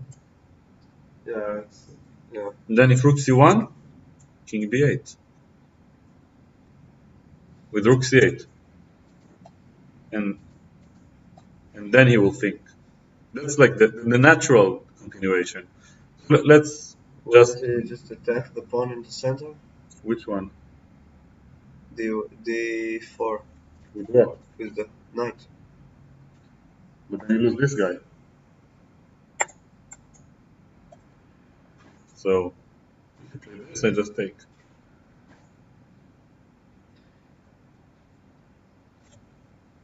The knight is probably not going anywhere anytime soon. Oh. So,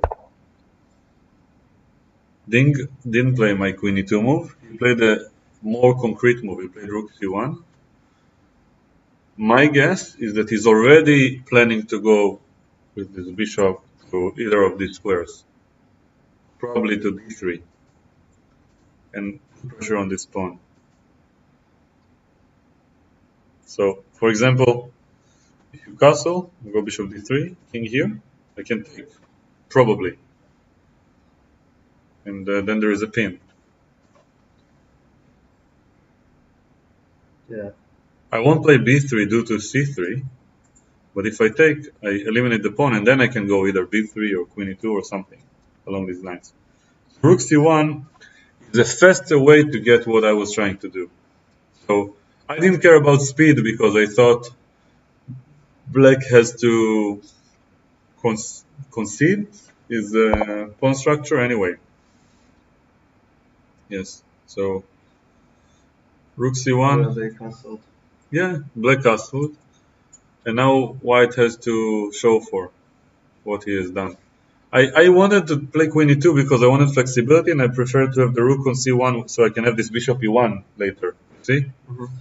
But yeah, Ding wants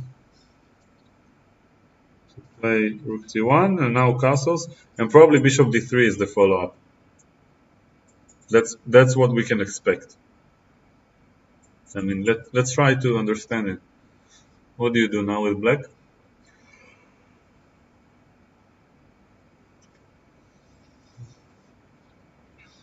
King b8, like I said. I'm surprised that Jan played it so quickly. Maybe he realized that if he doesn't do it, then his king is in the center and he's in grave danger. Matches Malone says, "Glad you're back. Thank you. Glad to have you here." So maybe we're up to 6 viewers already. Yes, exactly. On the previous one, you got 13 or 15? 500 views. Ah, you mean after the fact? Yeah, Yeah. probably there are a lot of people on YouTube afterwards or something. I don't know. I don't know how YouTube counts views, so it can be very misleading. Yeah.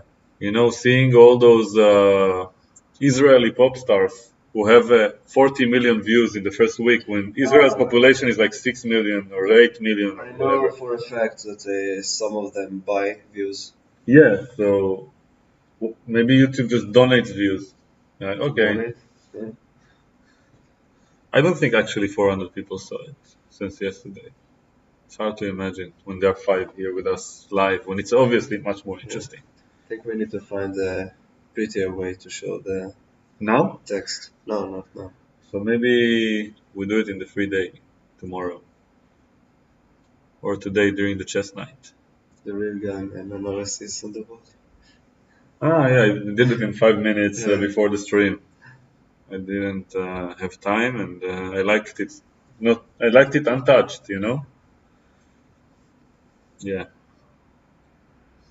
So rook c1, and now let's try to focus on the chess because I don't know if you're aware, but this game has a likely chance to end in a decisive result, and it's not a very common thing to see in World Championship.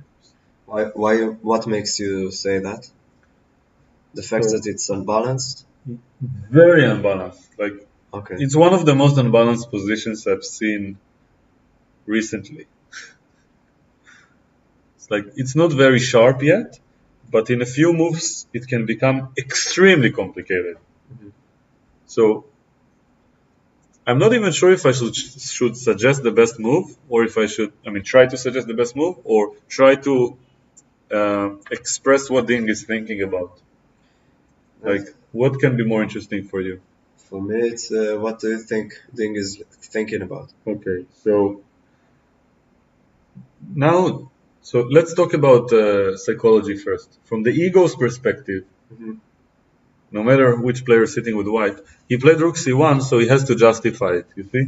Yeah. It's not like a computer that comes up with the best move. So let's say a computer, if it said rook a1 is the best move, it would play it. A human would never consider playing a move that with a piece that just came here. Just an example. Yeah. So he wants to justify it. Like, so to further this point, playing queen e2 now would feel like, nah, you know? Why didn't I do it in the previous move?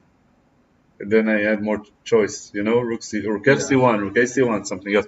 So we probably had a plan for the rook before he even made it. Like the castle was fairly obvious that it was coming. yeah, clearly the plan, that's what I'm building up for, was to justify rook c1 by playing fast for bishop d3. Okay? And now, that's what we can expect to see. And now, after the move bishop d3, Uh, White has a threat. It's a big threat. It's to take, like, let's just make a random move. Let's say I play bishop takes c4. Actually, queen e2 is also a good move because here I take with check. So let's make a move that's actually useful, king b8, because now queen e2 I cannot take because of this, right?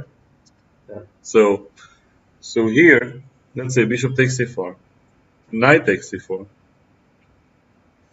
and for example b3.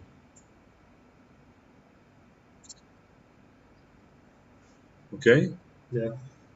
Now I have two options. Either I play bishop takes e4, and you play b takes c4. And now once we open the position a little bit, you can also go rook c4, but I don't like it as much. We open it a little bit, but it's still not so. White shouldn't be happy here because this bishop is now open, and this is actually closed, and a5 can close the position farther. So this is not looking good. And also knight b2 looks really good for black because takes, I take here, and I'm a piece up for now. So b3 is not a good move. That's what I'm trying to say. So probably queen e4 a2 is the option because I protect this.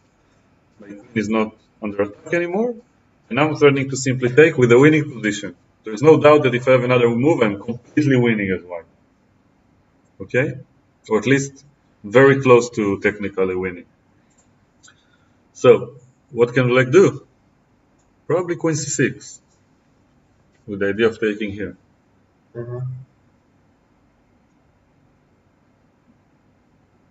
Then what?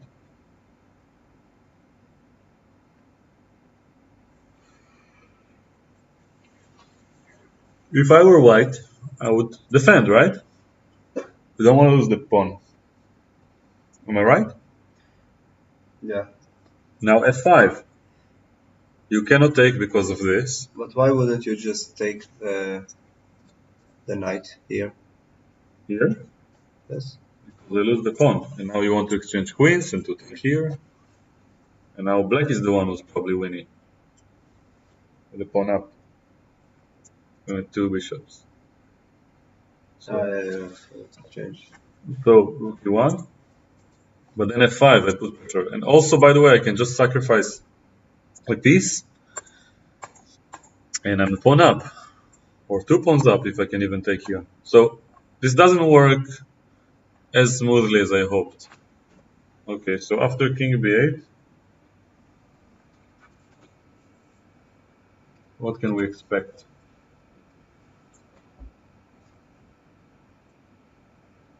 Maybe queen e1, more sophisticated with this idea, overprotecting this guy. What do you think? Kind of the rook will be stuck, no? The F rook. But I have a lot of big threats. Yeah. Take, and then the queen is in front of the king. Yeah. Yeah.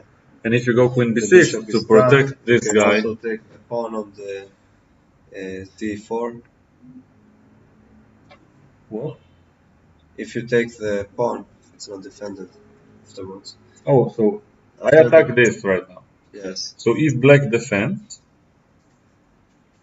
you can take here. Yeah. And now queen e1 was also useful for protecting this. Yeah, exactly. So now black is a pawn down. But after f5, he has very strong counterplay. You see? I want to take here with the bishop, and you lose a piece if you move your pawn. So this rook c1 is a very concrete idea, but if you play this queen e2 that I suggested, castles and rook fc1, I think it's much more flexible.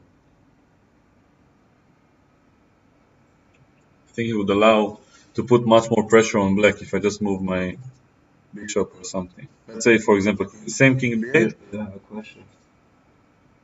bishop e1. That's the question. What do you say about the position? Is it suggested for black Should to black play from A. should black play queen b6 and escape the rook's file? Yeah. So I guess he's talking about this position.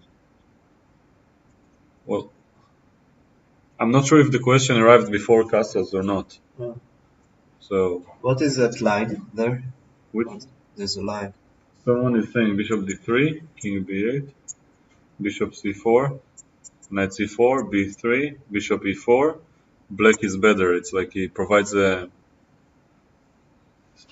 computer evaluation, I guess. Hmm. It So does look nice. it's what we looked at. Yeah. Yeah. We said that after this we failed to open the position. Yeah, so that's my point. I don't like rook c1 that much because if you just play queen e2 and rook c1, now after king b8 you don't have to force the position. You can just go bishop e1, knight d2, and everything is protected except this guy. I mean later. So maybe bishop e3 actually. Here, bishop goes to e3, and then knight d2. And I don't know. It's like black is under some pressure here. What's the next move going to be? By the way, Ding is very nervous in this tournament, and he made a mistake uh, in the first game towards the end, or in the opening, and he was asked about this mistake, and he said that he was very nervous and he didn't actually think, and he was just having a lot of memories and emotions in the first hour or two of the game. He's very, very excited, and he's under a lot of pressure because he's Chinese, and China never had a world champion, and like historically speaking, like it's 1.6 billion people Yeah. that are going Waiting to like they will all hear about it if he wins, and they will all be like there will be a chess boom in China probably. So I in the interview they had a press conference before the event, and they also have one after each game. So before the event, they asked them such rude questions. It's like I wouldn't ask Ding right before the event. Aren't you excited to represent China for the first time and to make history? And it's like maybe he was managing to meditate and not think about for 1 year, and now you bring the question right before the event. Maybe he was just focusing on chess, and he's a very innocent person. So like it's very likely that he's affected by it. yeah, exactly. And as far as I mean, in my view, he's innocent. I don't know him that well, yeah. So that's my impression. So Yeah, you met him. yeah, but I mean, it's been more than 10 years ago. Ah, okay. So So now is mature. yeah, More mature, possibly. yes. So What did he say there about before the castles? what you mean here? He said he met before castles. Ah, okay, yeah.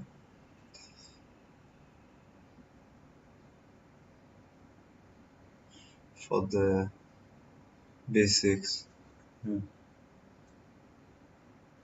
Yeah, so that's a terrible question to ask right before. I mean, it's 2 days before the match. Yeah. In the press conference.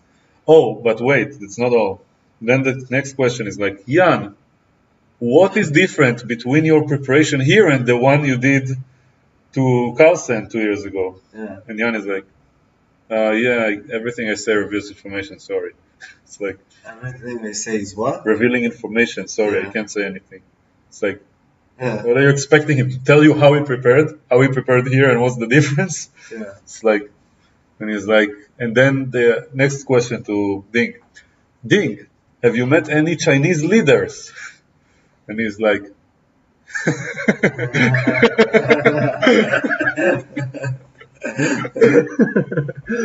and then they ask him about this, and thankfully they asked a two-part question. They asked, aren't you excited about? Yes. Yeah. So they asked him, aren't you excited about the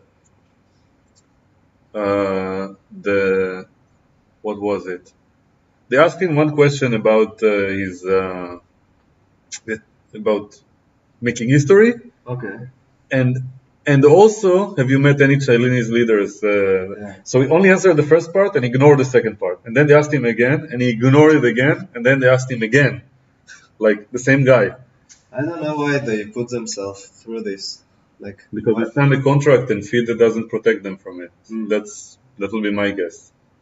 I don't know what's the point of the press conference, but they should have specific people asking smart questions, and they should have the players agree in advance to ask these questions. Yeah. Makes sense. I think. I mean, it's not fair because these people focus on chess; they don't focus on politics. And forcing Ding to answer a political question is it's extremely unfair.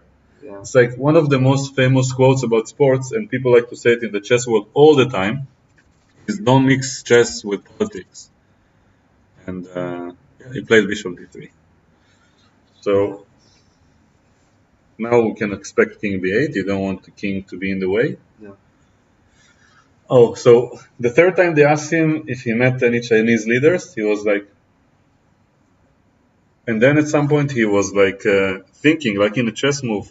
It was like that. Then he was like, not really.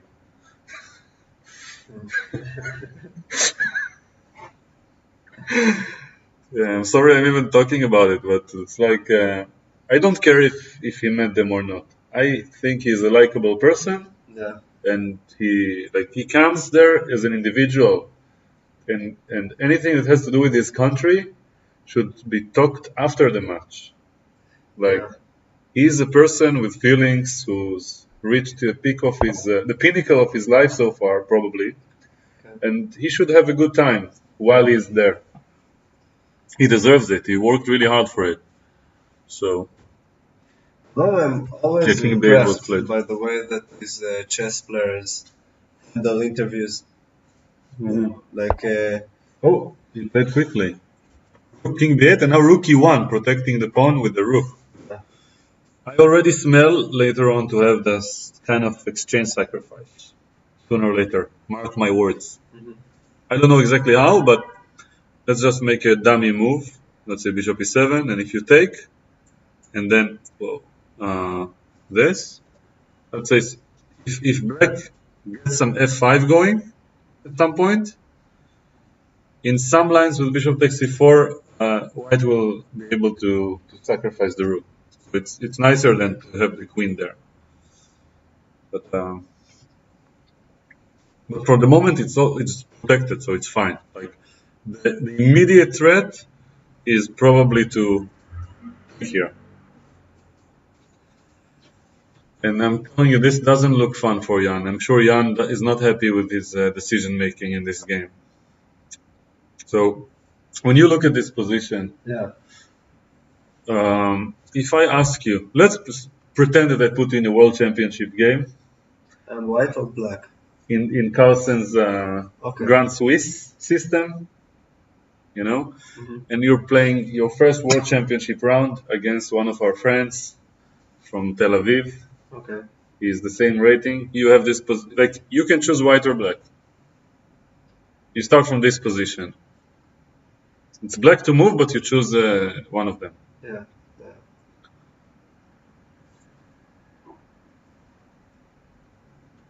Nobody really is asking who is your guest. Who are you? Nobody knows. Yeah. Who am I? You want to be introduced? Yeah, introduce me. Okay, so I should have done it in the start, but I wasn't sure who you were back then. So this is Kedem. Is my friend, lives in the same street in Tel Aviv. We met in my chess, chess night that I arrange once a week, and it was by coincidence. You just met some guy from the chess night on the street, and They wanted to play chess. The guy was holding a big chessboard.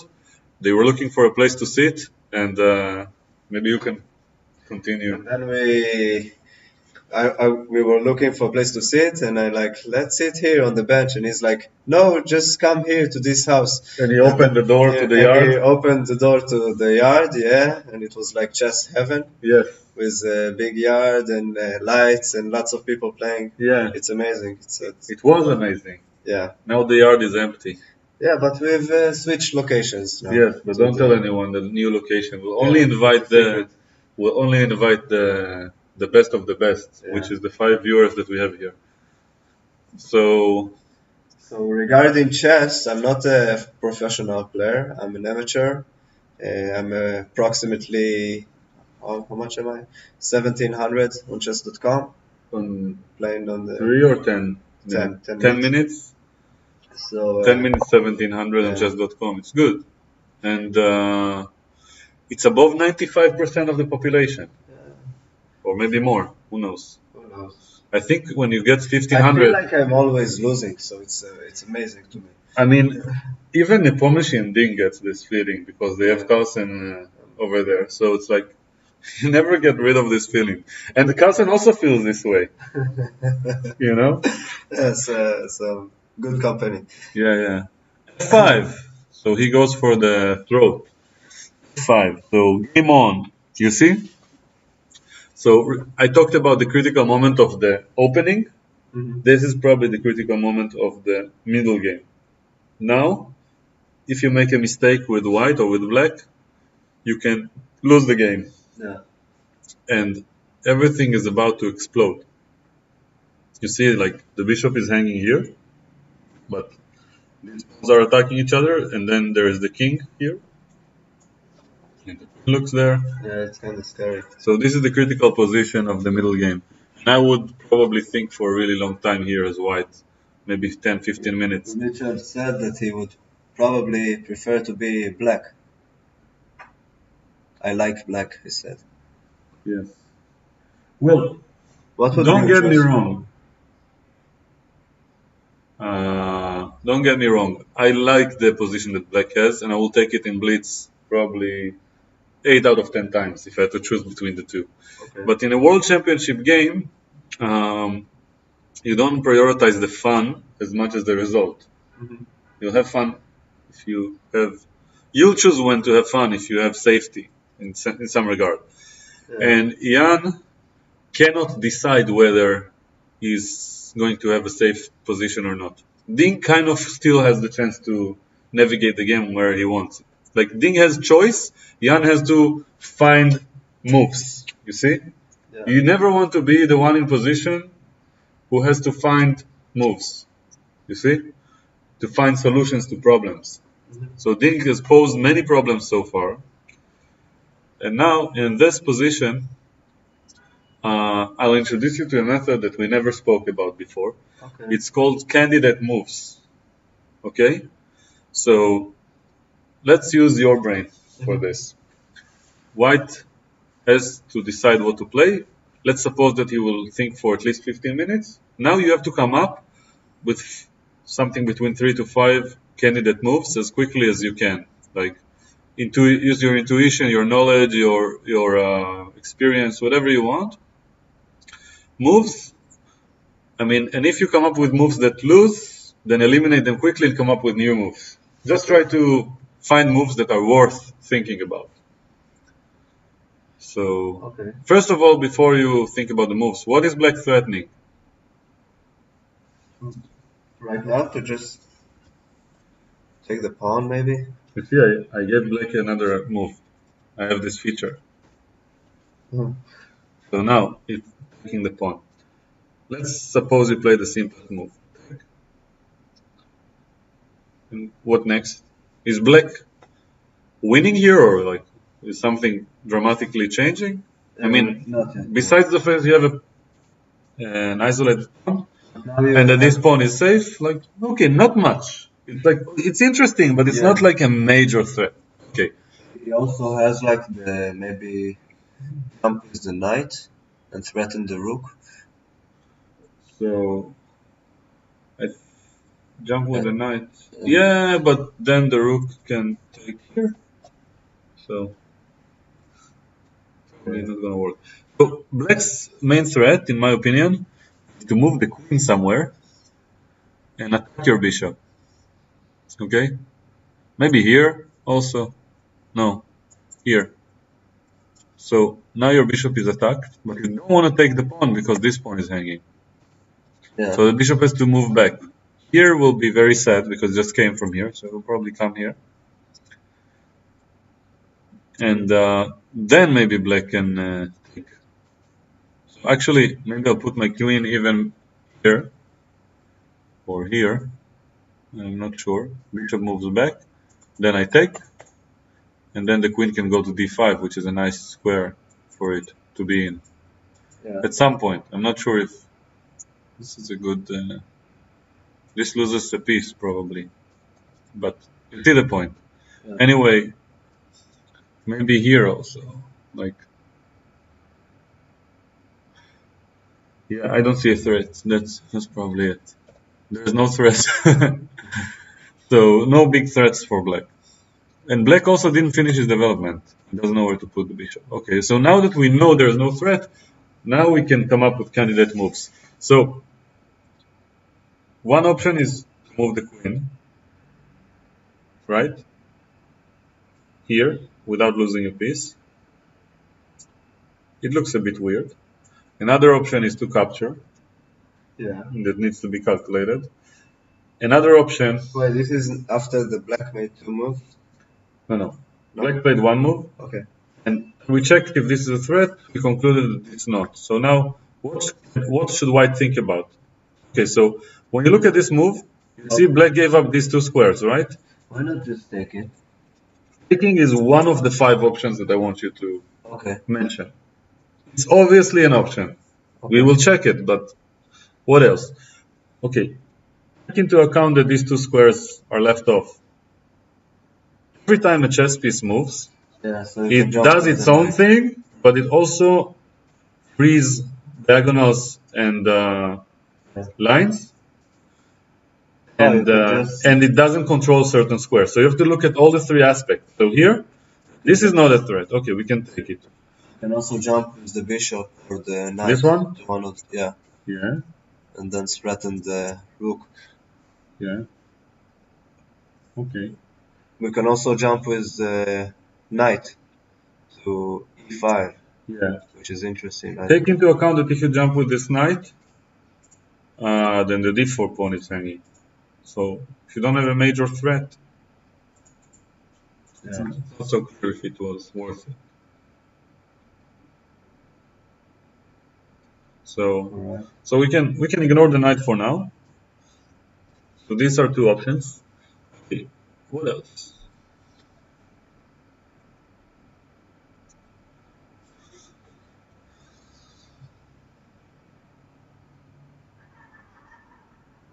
What about moving the queen to e2? This is losing a piece. The queen is hanging. Ah, okay. Yeah. So we eliminate all the logical moves that fail. We're left with these 2, but let's try to find a few more. How about moving the queen to c2?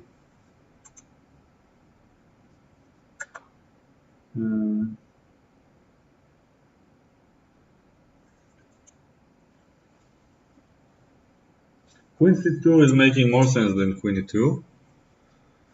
However, it doesn't really threaten anything, because if you take here, then this is hanging, and if you take there, then this is hanging. So it's like, it's a good... So... Why is it hanging? This? Oh, let's see. So queen c2 doesn't threaten anything. It's a good developing move, but it doesn't do much. So, what else? Bishop g5, let's look at your move before we come up with more ideas. So after bishop e7, it's not so clear what we achieved, right? Yeah. Although the queen, after the queen moves, the c4 pawn is... Yeah, it could also theoretically become dangerous if he sacrifices, because of the pin here. Yeah. So bishop g5 is very risky, and it's not clear even what it achieves if it just moves. So let's say bishop g5 is not that tempting. How about just moving the bishop like to e3 or f4? This loses to fe because you don't have the rook. So let's say f4. The queen can take it. Okay. So I just wanted to create a battery. yeah, it's a good idea. It's just very crowded. You see how difficult it is to make a move. Yeah. So like, let's check your move e takes c5 because it's they What almost. if you just push it like this pawn? Just This? push it. The e4 Oh, pawn. this is a good question. So you opened up his bishop, which is bad for you. He has Yeah. this square for all eternity, and in the diagonal you're going to suffer. So But the queen is still there, so you can now move the bishop. let's say I go bishop d5. Next move I go queen Okay. b7. I have a battery here, and the king. I mean, okay, e5 is a concession. So d5 was potentially an interesting move if it worked, but it doesn't. I can just ignore you. You know? So I don't like it. Anyway, let's check e takes f5. How about moving the rook on c1, maybe lifting it to c2, and then moving the queen to c1? Okay, but I have a turn and I will use it to threaten your bishop, and now your bishop here is in trouble. It cannot leave this point. I see. So everything is very But crowded. wait, if you move the queen there, you can just take the pawn. Yeah, but then this pawn is more important. Yes, I keep missing that. So. Yes, it's fine. That's why we are here. So we need to check e takes f5. It's about time. What is the point behind Jan's play? Wow, Ding is down to half an hour. He's been thinking on every move quite a bit. So it took 15 minutes for bishop b3, and here is thinking like this move took him 15 minutes, Yeah. and this move like after f5 he's been thinking for 11 minutes. So You showed the clock. no, No? How no, come? I don't know. I can do it, but we can. It's probably a good idea to show Okay, it. let's do Maybe it. even this board. It's beautiful. That's the board we are seeing. You mean the color of the board? Yeah. I can just change the settings, Uh, but I can change it here. I think like this. Yeah.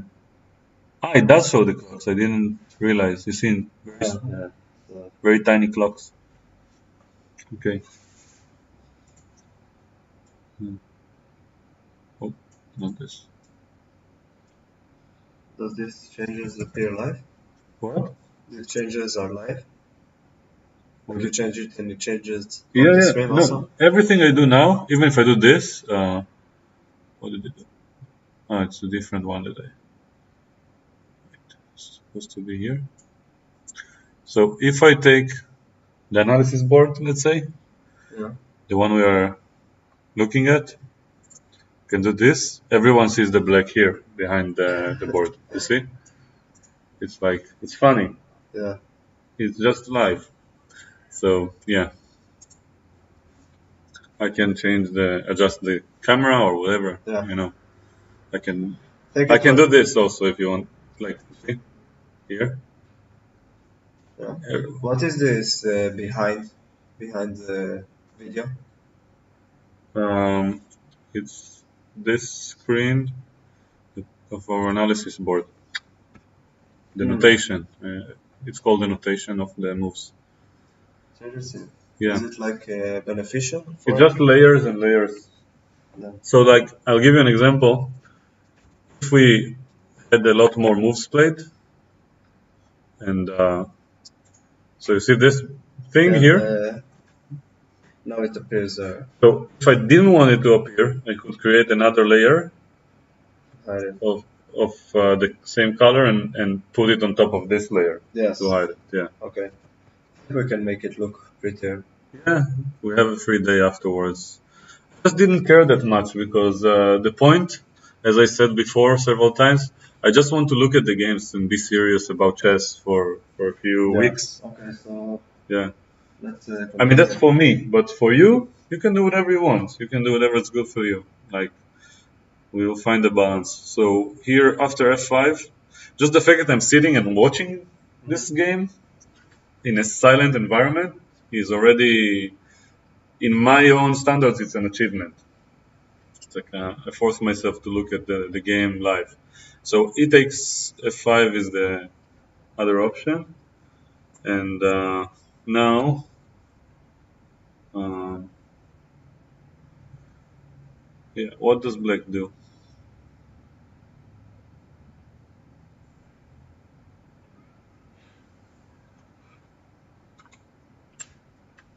Yeah,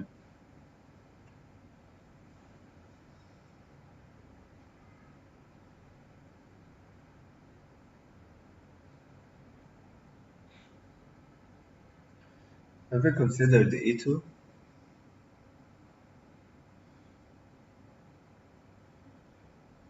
what do you mean by e2? Like moving the rook? This is the rook? No, the white rook. Previous move. Yeah, Yeah, I don't remember if you considered it. I don't think so. But I'm not sure what's the point. The point is to put the queen on E1 I see. and then attack the B4 pawn. Aha! Thank you for revealing. Now I can use it against you. Okay, let's see. Queen e1.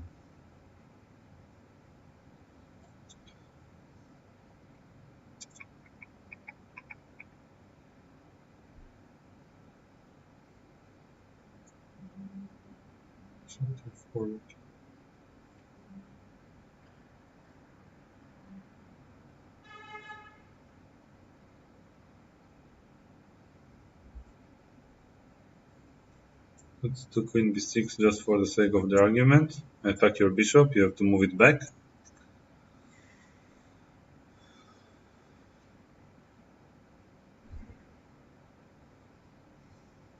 It's kind of nice.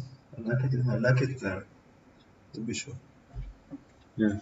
Now you can take the pawn on F5. Let's say I do bishop g7 and I attack this guy. Okay. You cannot really defend it. But rook e2 is a very... Has something changed? Like it would have been the same if you have done the same move without the rook lift. If I played bishop g7 without the rook lift, you can take on b4. But because of your rook lift, I protected it. Yes, but you could have moved the queen there either way. No, because it's white to move. Here, it's white to move, so Yeah. white has an extra move. You spend it on rook e2, but it's like Yeah, very slow. What I'm saying is, whatever move you make, you can put your queen on like b6. So The black queen. to put it in other words, white wants to create a threat and play actively, otherwise he's in trouble. Oh, I mean, okay. but I just want to share something with you that I just realized that like on the Lichess board where we see the live view, like 1 minute ago I looked and I just realized that it shows this evaluation that's left from yesterday where when Or was here and he activated it somehow. I don't know what I can do, and this kind of ruined it for me because now I know the evaluation. Yeah. And you could have not taken my attention to it, and then I wouldn't have known. no, but I don't want to pretend that I don't know it. And if I talk about it, I'm probably slightly better at chess, and knowing the evaluation and talking as if I'm so smart when I'm not wouldn't be fair to you and the viewers. So like I saw the evaluation. We can hide it from the viewers, but you saw it. Yeah. Check in the comments if they want No. to hear. No. In the comments, if I mean, they can check. If anyone wants to know the evaluation, you can ask. We'll tell you. But the point is that now white has to make a move, and we have to check e takes f5. And the problem with this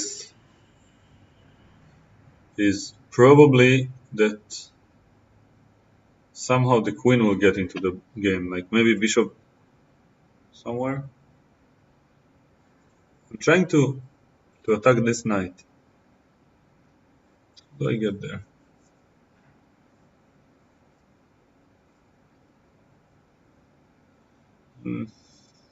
It's like black really wants to attack this guy.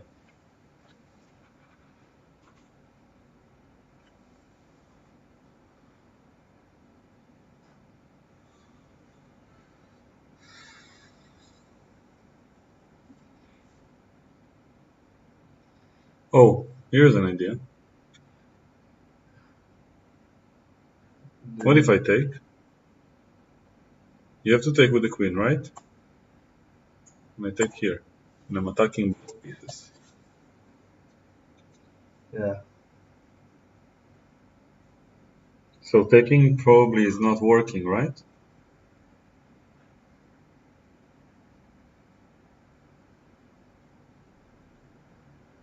You can lift the rook now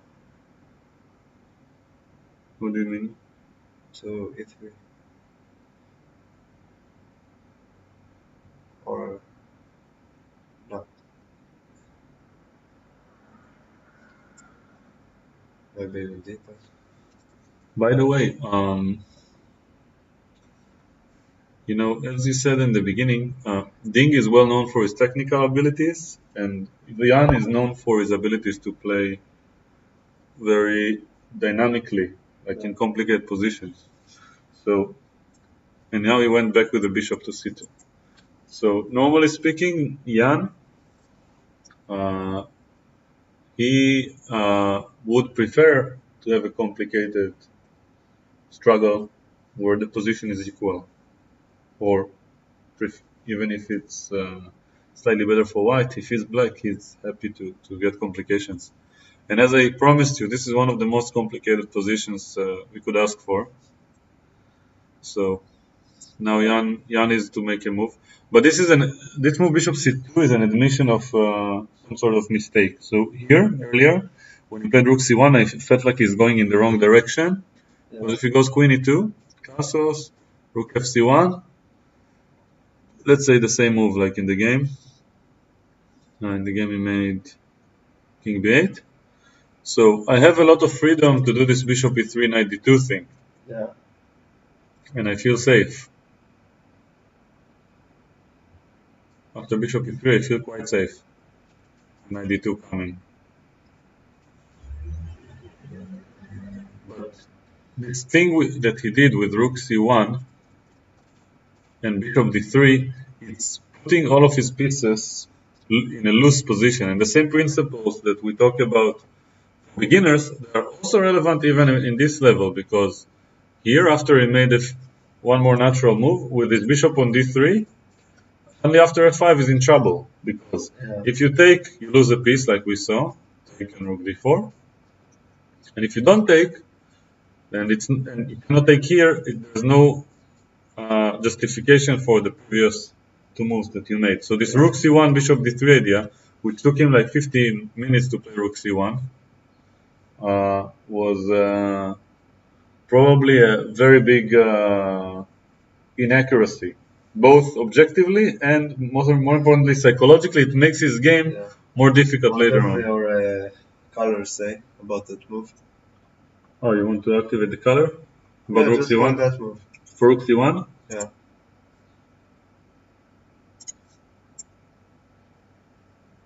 Rook c1, it says it's fine. Do you want to change bishop d3? Yeah. Fine. Rook e1? Probably rook e1 is not. That's it. No. No. So what is the move here? Suddenly it's fine. It's fine. But it's a very weak engine. So now it's not fine again. What is the move? I don't know. I'll divine you. Bishop e3. Yeah. Let's check what's the idea for the next move. Knight d2. Yeah. It's still about moving the knight. Bishop e3, knight d2. Yeah. That was the idea. And also you So rook e1 was defend that pawn twice. a big mistake. Very big mistake. It's not fair to criticize a player of this caliber, but after 5 he thinks for 15 minutes or so and goes back. And now Jan, almost without hesitation, smells blood and goes for knight c6. And he just wants to open up the entire position. He wants to take on d4. He wants to take on e4 later. Yeah. And because the knight is here, there's no more pin. So it's really hard for white to attack this pawn now. So let's say, for example, bishop e3, the most sensible move for white. f4. No, before that. Look, attack the bishop and take here. What? I'm saying, Jan is attacking the pawn. Yeah. And if you defend, I go f4 and take it anyway. No, it says to not defend. You're already defended. You have, if you move the I have the bishop, rook. you have both the knight and the queen defending that pawn. f4. No, if you move all the way out Where? to the green square. I didn't see the green. Oh, so smart. So sophisticated. Let's see. I'm also, the bishop e7 is my move, it's bad. Yeah, the sacrifice is good. That's the way. Now rook takes? No. Queen f4? No. Bishop h6? Also no. I don't know. I give up. b3? Yeah. It's interesting what engine it uses. I don't know. Knight takes d4 now, rook d4. Yeah. So yeah, we need to turn this off. Knight d4. Fun analysis. Analysis. So, rook c1, rook e1. Instead of, wait, so this was the position. Knight c6 was played. And now it is white to move. What is the evaluation right now of the board? If you needed to make an evaluation, how would you approach this? Like saying who is in the lead, and or try to understand who is going to win. So, if I'm looking from outside on two players playing, Yeah. so, okay, I look at the threat. Clearly, if knight takes d4 is played on the next move, black is completely winning. He has active pieces, he has the bishops going on, the center collapses, the rook center enter the game. These pieces are passive, the queen can't participate. So knight d4 is a major threat. So now white is called for a defense. What can he do? He needs to move this bishop and defend. Yeah. So bishop g5. So I would do exactly the same process that you used. Bishop g5, rook takes g5, knight takes d5, b3, bishop has to go here, knight takes d4. And I would have to evaluate. Like, this is a sacrifice that black performed. It's called an exchange sacrifice. Yeah. You cannot take here because of check, you lose the queen. Maybe move the queen Where? to h5. Okay. Let's say I go bishop to b4. Okay. Put the rook on behind the knight. Here? You're not even pinning. You are pinning it. Not really. Not quite. No? Not really. But now, what do I do? I want to get my knight to e2 check, but your queen defends it. Yeah. Oh, sorry. I don't know what happened. How do I get there? Where do we go now?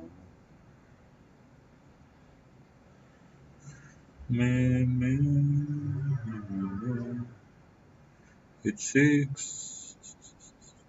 I don't see a move. For black? I don't see a clear way. I need to find a better way.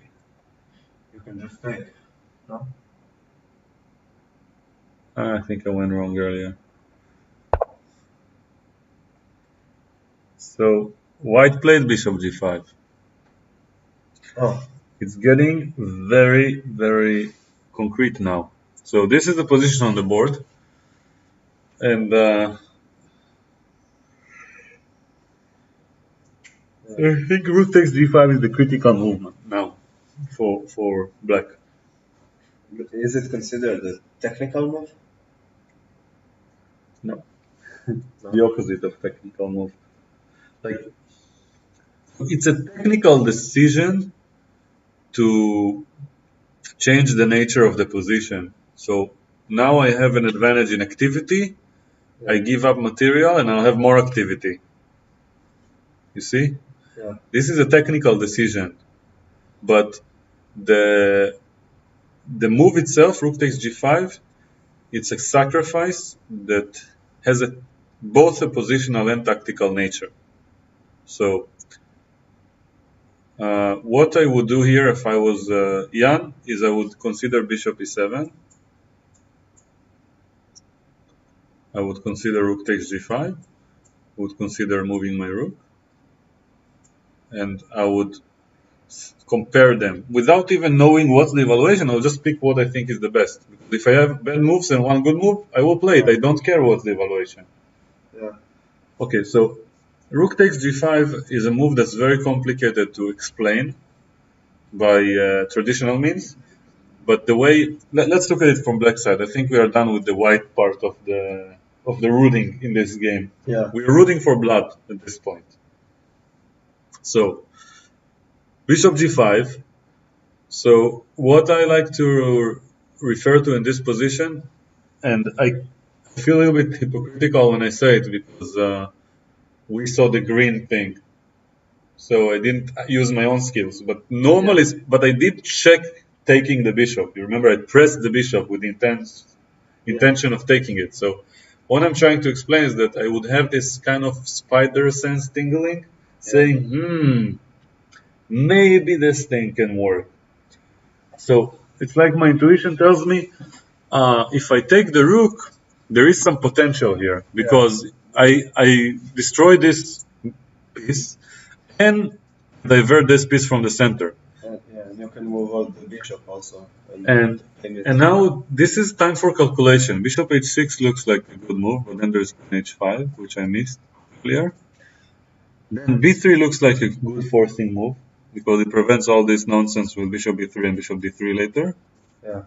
Controls a lot of squares. Probably, I don't know, like taking on d4 makes a lot of sense now.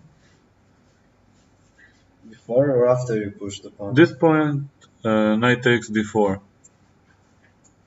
It looks very, very good. And bishop b4. Yeah, because you're threatening the pawn. I'm protecting it, and I'm indirectly threatening this knight c2. You see? So your move queen h5 is very good. Practically prevents the idea and that I have. And now I have to find a concrete follow-up for black. You're threatening knight f7. The f pawn. f6. But then, Defended by the Austrian. let's try f6. No, Maybe I can do it on the next move. Maybe I can do first my bishop b4 idea. You go here and then f6. That will probably take with the I can take here and here. Yeah. Never mind. Okay, let's do f6 immediately. Okay, what do you do?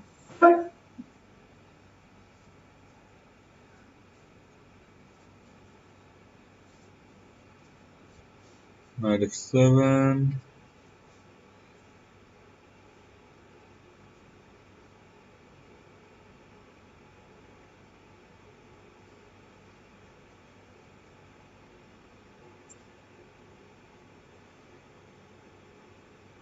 No, no.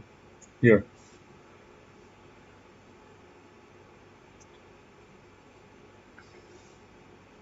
Okay, I can just ignore it.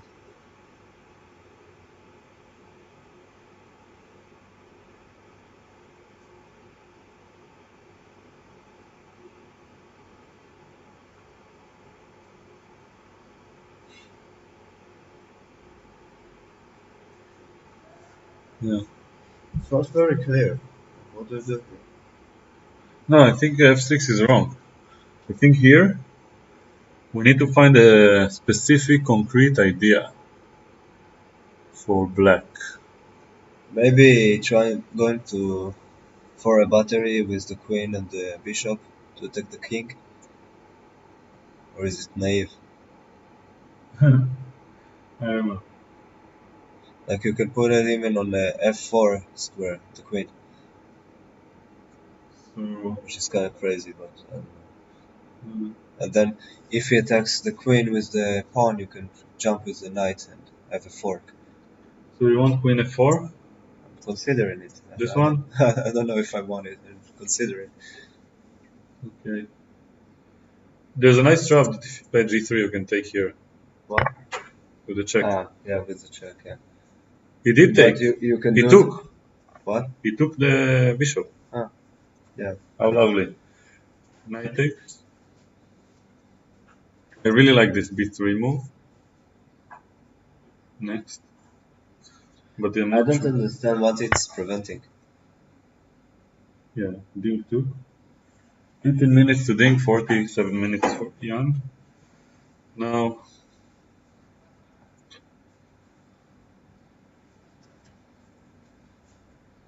knight takes g5.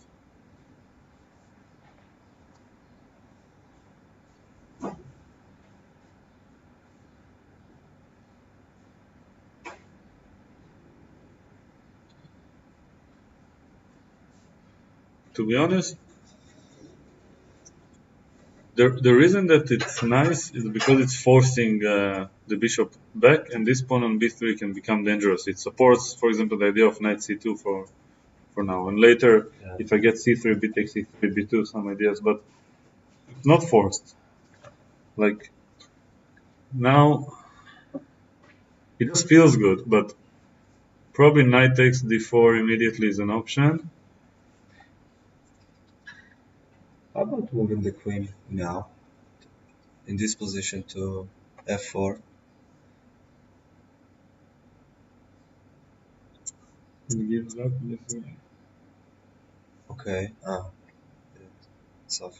It's not I necessarily. thought about like It's not necessarily awful. Like rook d7, no, you know, no, it moves, and then you can put the bishop on the you're attacking six. the knight. It's not so clear. It's just very complicated. He took on d4 now with the knight immediately. He doesn't want the rook to stare at the queen. Like with my version, it wasn't even mine because we had the green recommendation on it. Yeah. So here the rook looks at the queen. So it's less natural, you know, for human to come up with b3 first, because you can keep the tension and do b3 on the next move, and we can anticipate queen h5 here.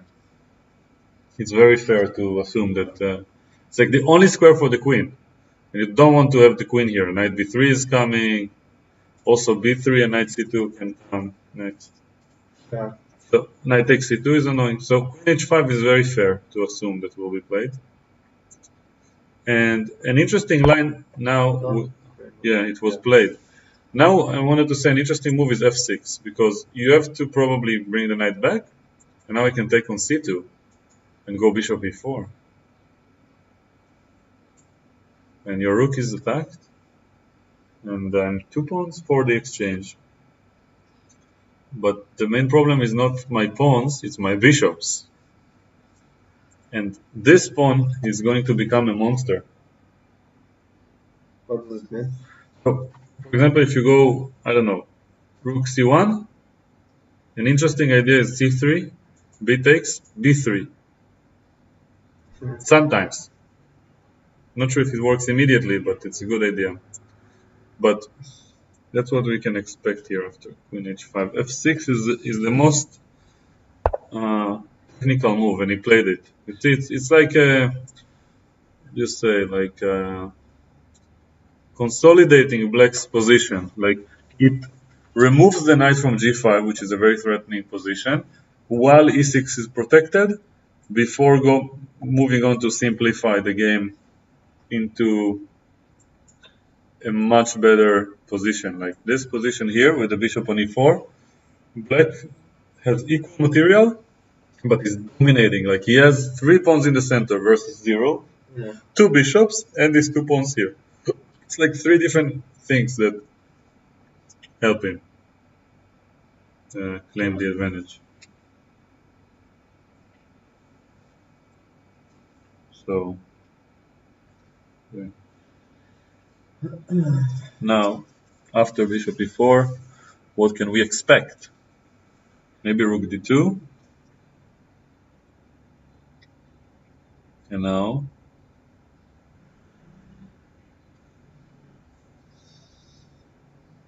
look if the bishop is on d5, just for fun. Like, I'm not sure when I'll put it there, but look at this position, just aesthetically speaking. Like, Yeah. Beautiful. yeah, it's not the best moves. It's just funny. Like to imagine this bishop is like a bridge.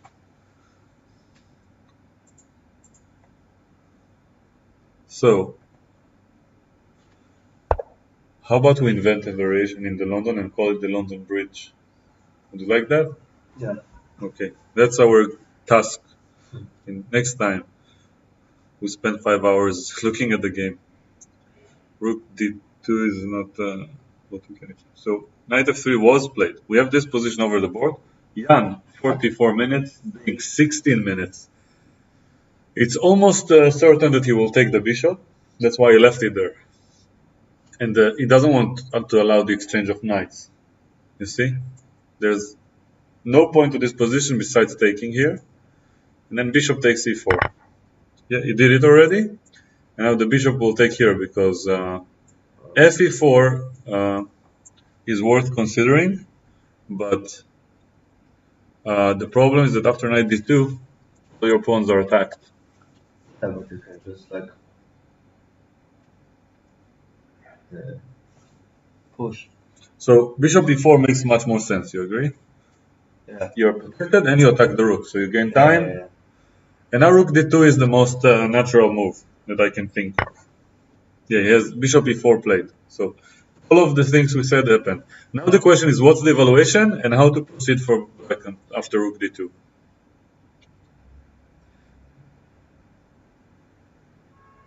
You can push your monster. c3? Yeah. Okay, take, take, right? Yeah. Now the queen is far away, so I want to bring it back.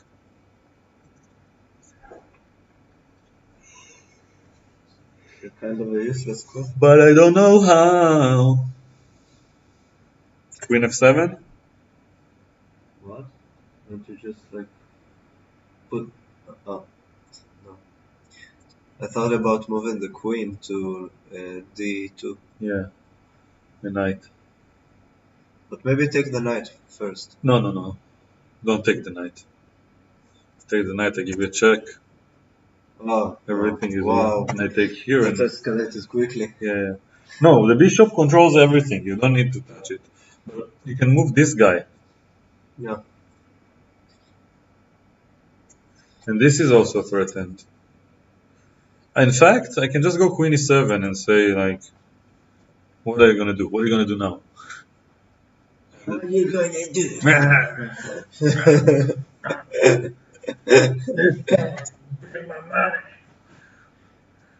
Bro, let's get kill me. c3. For those who don't understand the context, we watched Scarface for the first time, like, not so long ago. So, rook d2 was played, as we predicted. We are good at predicting the move. So now, what else? I'm excited. You have no idea how exciting it is to see a potentially decisive result. This could be history in the making. Rook d2.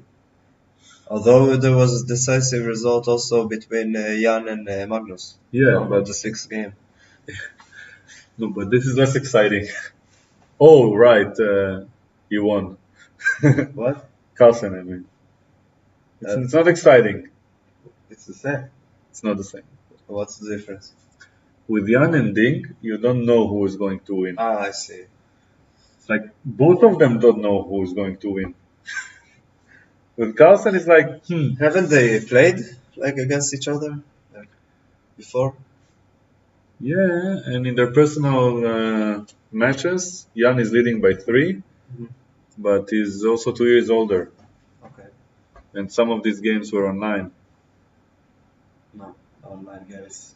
I don't know if it's considered. I'm talking like actual matches that they faced each other. Like I wonder if it's not something common. Like there, how many players do you have that are close to that rating? Not many, but So the situation with the rating. Let me first show you the rating list. I would expect them to like face off each other all the time. So the thing about what you're saying is that like, so they are like here. You see, 2795 is Jan, 2788 is Dink. What? These Ah, are so I looked at the rapid. and Blitz. Yeah. Yeah. Okay. So. Wow. Okay. Yeah, but that's not the point. The point. My point is different. Yeah. Not the rating. These levels, in these levels, these players, they can, if they don't want to lose, they just want to hold. It's gonna be very hard to beat them, Yeah. Okay. even if Carlsen is facing them. You know, it's not so easy. The main reason Carlsen beat Jan with such a big difference is because Carlsen won on round 6. Yeah. And then after it, Jan was under a lot of pressure to beat Carlsen. Yeah. So It's he a- played for the wins, Yes. and then he lost.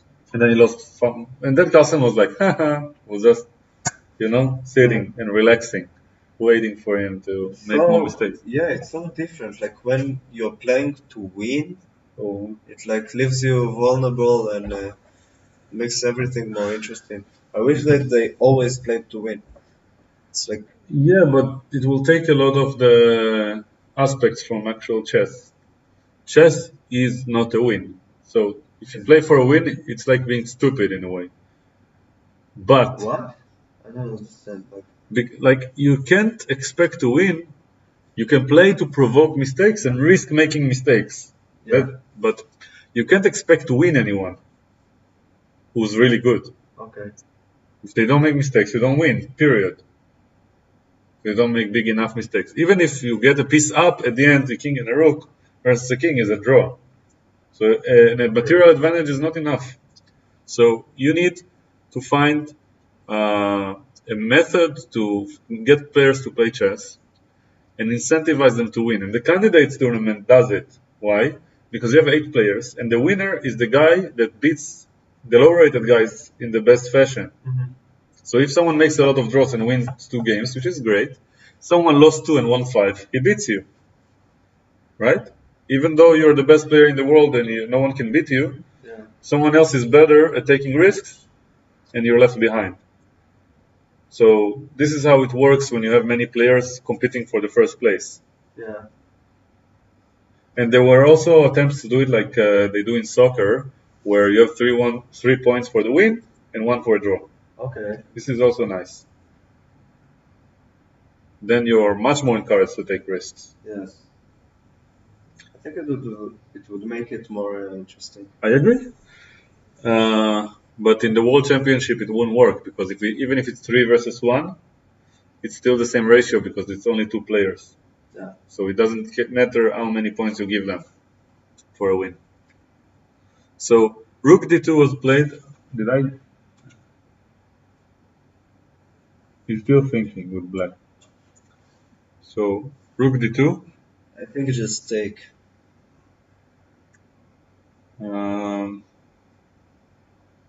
What do you mean by take? On D2? Yeah, taken with the rook. D2, taken. Then he jumps with the knight. You can bring your queen. So, yeah. Also, when it comes to Bishop D6, that's a move I didn't suggest, but I was actually, thinking about it for a long time. Okay. Like Bishop D6 is interesting because now I'm threatening to take on F3. don't have this check on d8, right? Yeah. And if you take, I have the check on h2. So there's See what? rook. Oh, if nice. So now black, the reason I didn't suggest it because I wasn't sure what's happening after rook d1. But now I realize that this monster is just receiving a red carpet. So after bishop d6, I think it's safe to assume that white is in very big trouble. I want to see them at the board. Let's have a look. Can I suggest a move? He's not even at the board right now. It's not here. Sorry, it's past position that I'm looking at in the video. Wow, he doesn't look happy. You see?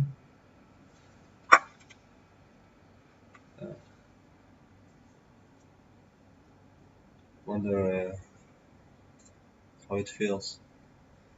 So he knows that he has like a problematic position. Yeah.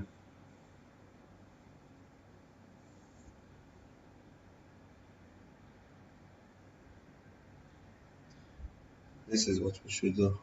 What? Like with the live icon on the live board, leave the analysis. You mean the arrow? No, you see the little red circle with live? Yeah.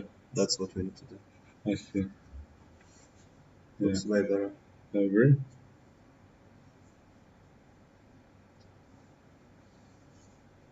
Okay, so here, I did these official streams once. It doesn't make much difference though, because my level of chess still needs a lot of improvement. So now, How would you improve your level? Like, what does it mean to improve for you?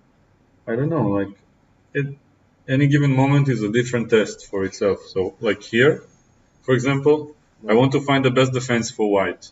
Okay. Next move, I want to find and predict the best move for black, or at least the move that is going to be played in the game. Yeah, but I'm asking like in the sense of your career and overall chess abilities. Okay. Like, what does it mean for you to improve? Like, how do you do that? So, by definition, a player of high rating makes less mistakes on average. Okay. In competitive games, or at least less mistakes than their opponents on average.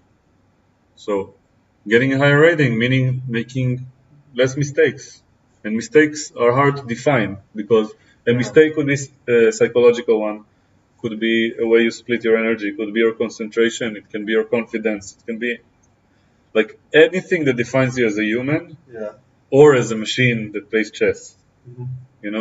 So making less mistakes, no matter how you define it, and getting a higher rating is a good symptom for having improved in the past months or years. So in this position. So how do you achieve that? Like, what do you do? What do you do to make less mistakes? To recognize them and to learn from them and to change your approach? Let's pretend that this position right here is a game of mine. I'm white. You're white, okay. This is my game. If I lose here with white, it's bad. Yeah. If I don't win with black, let's say, it's also bad. Yeah. So I try to make a move. Then I look at the let's define it this way. My process in this particular context is that I have to make efforts, just like when someone is in the gym and they make effort with their muscles. To make efforts, I have to think and change my mind and make brave conclusions. Yeah. And then I have to see the feedback from the game. Then after the game, I check, let's say, the engine. Okay?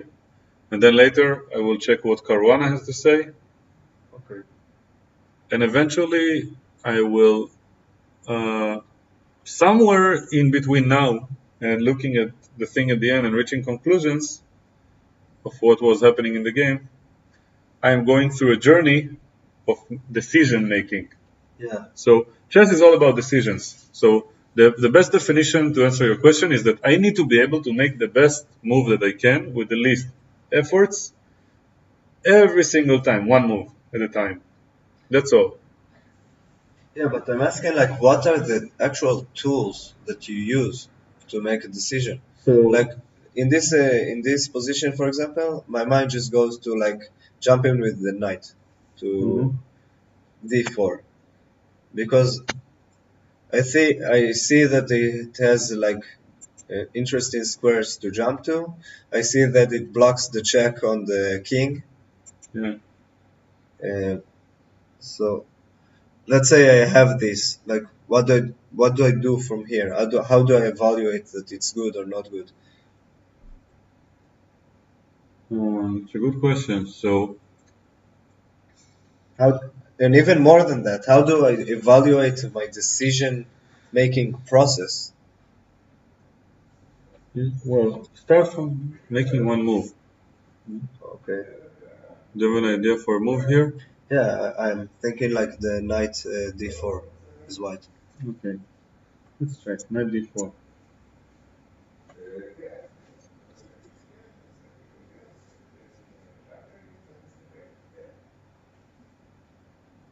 Okay. So now maybe he goes with the rook to g8. h3. Oh, maybe this also.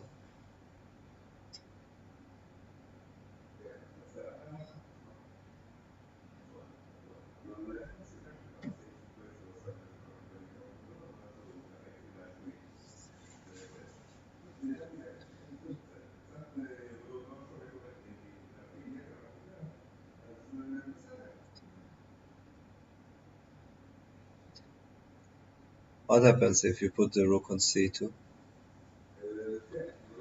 Ah, he just takes. Yeah. Sorry. This is a big problem for white because takes. Now you can check. Yeah, ah no.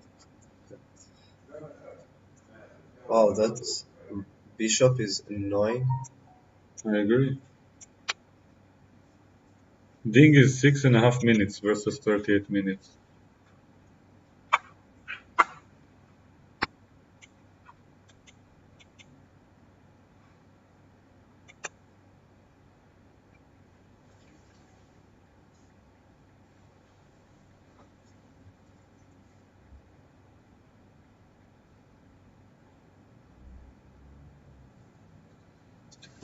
Well,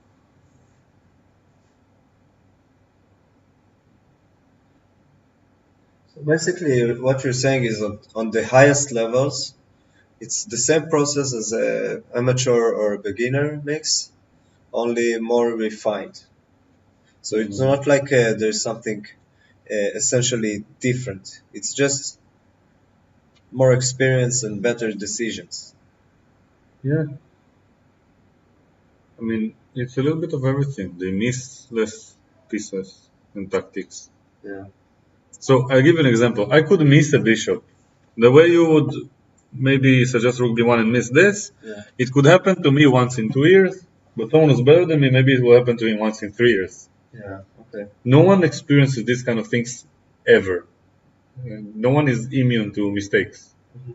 Even Carlsen can theoretically blunder a piece once in a blue moon, you know? So, yeah.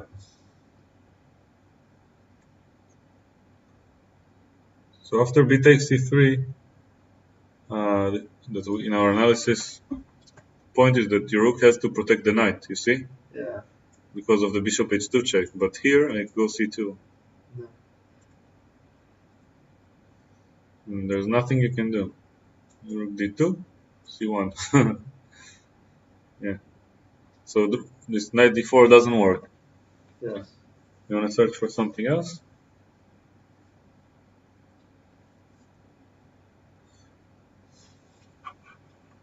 How about doubling the rooks?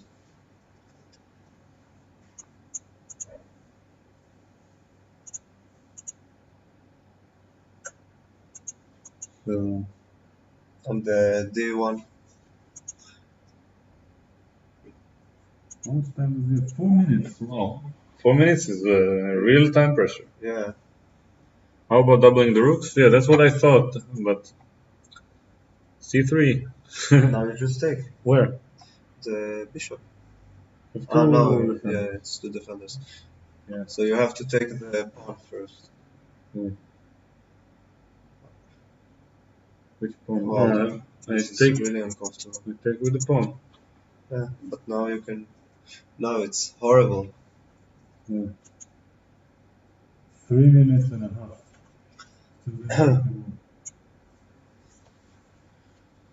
Okay. Would you be surprised if White resigned here? Not really, no. But maybe it is like a. I don't think you should resign. I heard like Magnus was asked in an interview about a position like they asked him like the point of the video was that he got mad of the question because it was a stupid question. Mm-hmm. I didn't really understand why this question was stupid, but the question was like, how soon did you realize that that game was drawn? And he said, I remember that. I realized it immediately. Yes. And so, and then she asked something like, how did you continue playing, or why did you continue playing for that long if you knew that the position was drawn? Like, why did you just offer a draw? Yeah. And he said, Yeah. I saw it. yeah. So the point is that Carlsen not only understands that positions are equal, but he can always offer a draw to everyone, Yeah. and everyone would accept. He played. He made King H1 to escape from the check. He has. I don't see the clocks. Something is wrong with the clocks. 14 minutes. Yeah. Too young. Anyway. 4 minutes? No, it's something else.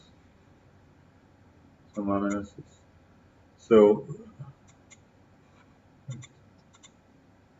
regarding your question, so Carlsen basically said there was something to play for. I was hoping he will push the H pawn in that position, and maybe then I have winning chances. So I tried to provoke him because Carlsen wasn't sure that his opponent Wouldn't make a mistake. Yes. Yeah. Because standing and not doing anything is hard.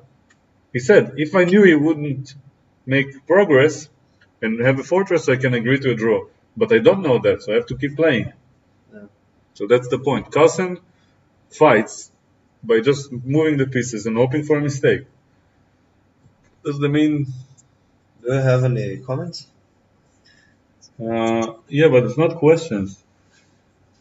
Mike Zino, haven't seen you since the old Hutch help days and 15 seconds speed chess. Good to see you again, Tal. Thank you. Wow, that 15-second speed chess is insane. Yeah. It's insane. Yeah, I'm sure many people don't know about it. There used to be a time where it was new and everyone played and were happy about it. But now there's only the very few people actually. Yeah.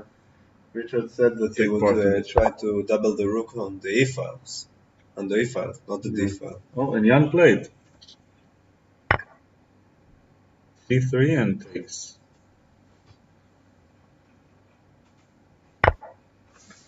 And rook d4. So Ding is fighting. He's trying to play quickly. By the way, he gets an hour in 12 more moves. Okay. So if he's playing on increment for 12 more moves, so he has 14 minutes. No. 6 plus 2. 8 minutes for the next 12 moves. Okay. Short question. Soon partner of mine is going to come. If we play here, it's going to disturb you? I think the game will finish soon. So yeah, it's probably better if we focus on the game. Okay. What result? But you guys are welcome to Okay, we may watch as well. But to enjoy Yeah, okay. The torture that's taking place here. Yes. So who's being tortured? Ding? Yes, Ding is playing with white, Yeah, I know. and now he has 2 minutes, and this is the position. Mhm. C2 was played, and Yeah, he's being tortured.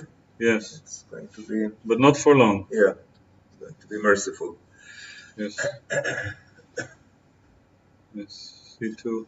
We're expecting Rook C1 probably. Yes, and now Bishop Bishop F4, so or Bishop A3. I don't know. Yeah, same idea. this looks like he's very close to resigning. Yeah. Rook C1 or Queen H6. So H3 definitely. Queen H6 there is a bishop. H3 didn't prove its worth in this game. No, It's a novelty, no. so called. Bishop A3 maybe. I don't know what's the cleanest way.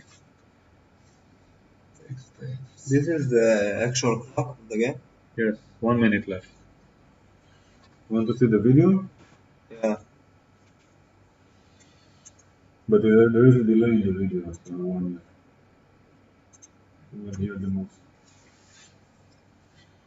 So you see 1 minute, this is him. Yeah, I moved the queen. Oh, no. That's wrong.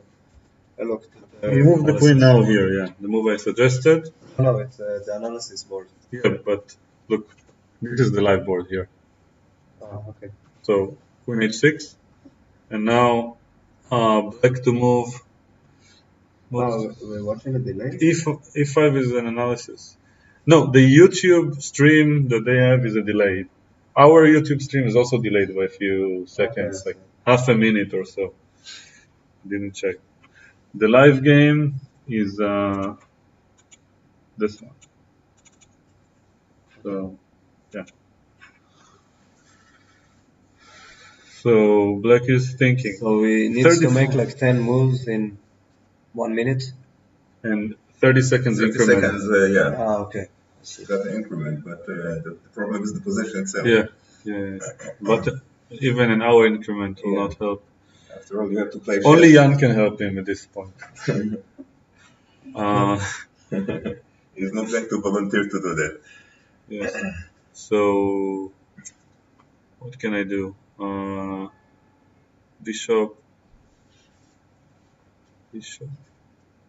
I mean, the other stream, they suggested this E5 move.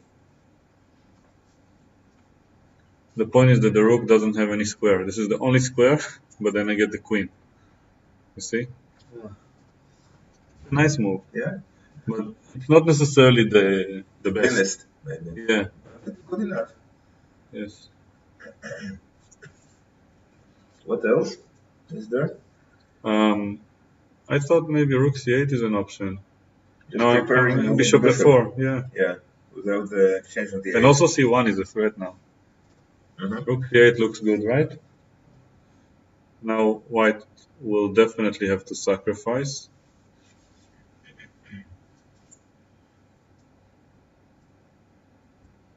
Black takes. Now queen d1 is a big threat. How does Jan look to you? Happy. Yeah. No, I'm kidding. He looks extremely focused right now. He's not happy yet. He's too experienced to relax. Yeah. But It's not over until it's over. But he did make a move, so he played e5. Yeah. Okay. So he's e5 forces rook takes d6 probably. What does the engine say, or you're not watching the engine? Not now. Like we accidentally saw an evaluation. Yeah. Like a few moves ago. Like. Okay. So we are on a live stream on YouTube. Hi. Hello. So the Bergam is great? Yes. Yeah, okay. So rook takes d6. So I suggest that you call more and ask about. Okay, but if we play here quietly, I don't think it's going to. I don't know, sure, but yeah. Benefits of streaming in an active chess club. Yeah. one of the many. So, but it's nice, you know. I forgot to mention it because I rushed. I was late also with the stream. I had this technical issue that I'll show you. I pressed here at the beginning, here, start streaming, but then it started the streaming, and then to go live, I had to press here, go live. And I started my stream and I talked, and after 10 minutes, I look here and I see that I'm not live, and I'm looking here, oh, I have to press go live. Yeah, okay. Yeah. And I think that in the final video that will be published, you will see the beginning where I'm talking to myself and nobody is watching because it's recorded. It's part of the stream, but it's not part of the live. Exactly. So, yeah, I don't know. We'll see. Technical issues in front of 5 viewers. I think we have 10 now. So, yeah, we have like 10. Yeah. Very nice. 12. Wow. So, let's see. Wow, they're saying hello. Yeah, they remember those troubles. Huh. Okay, so where's the game? Oh, he resigned after E5. Resigned? So we have a final result. Yes, Ding resigned in this After position. E5? Yes. After E5? Yes. Right here. Yes. Wow. White resigned. This is a huge result for Jan. Winning was It's blessed. his first ever decisive game in his favor in a World Championship history. And he won with black, so it means he has 5 more white games. And as we talked earlier, now He's gonna play for draws? not exactly, but he's going to just allow Ding to try while he's just waiting for him to come and be vulnerable. Ah, yeah. So like there is the hidden threat of him playing a forcing line with each color to force the draw and put more pressure on Ding and get farther down the line. So Wow. yeah. So do you want to summarize the stream? Go ahead. I have no experience on how to do that, so Sure. take the So lead. basically, this is a huge result, and we will be here. I'll be here with another friend in the next 12 games. Like each round, I'm trying to bring someone else. I couldn't get Kedem to commit to all the rounds because it's busy. So, yeah, I know, hard to imagine.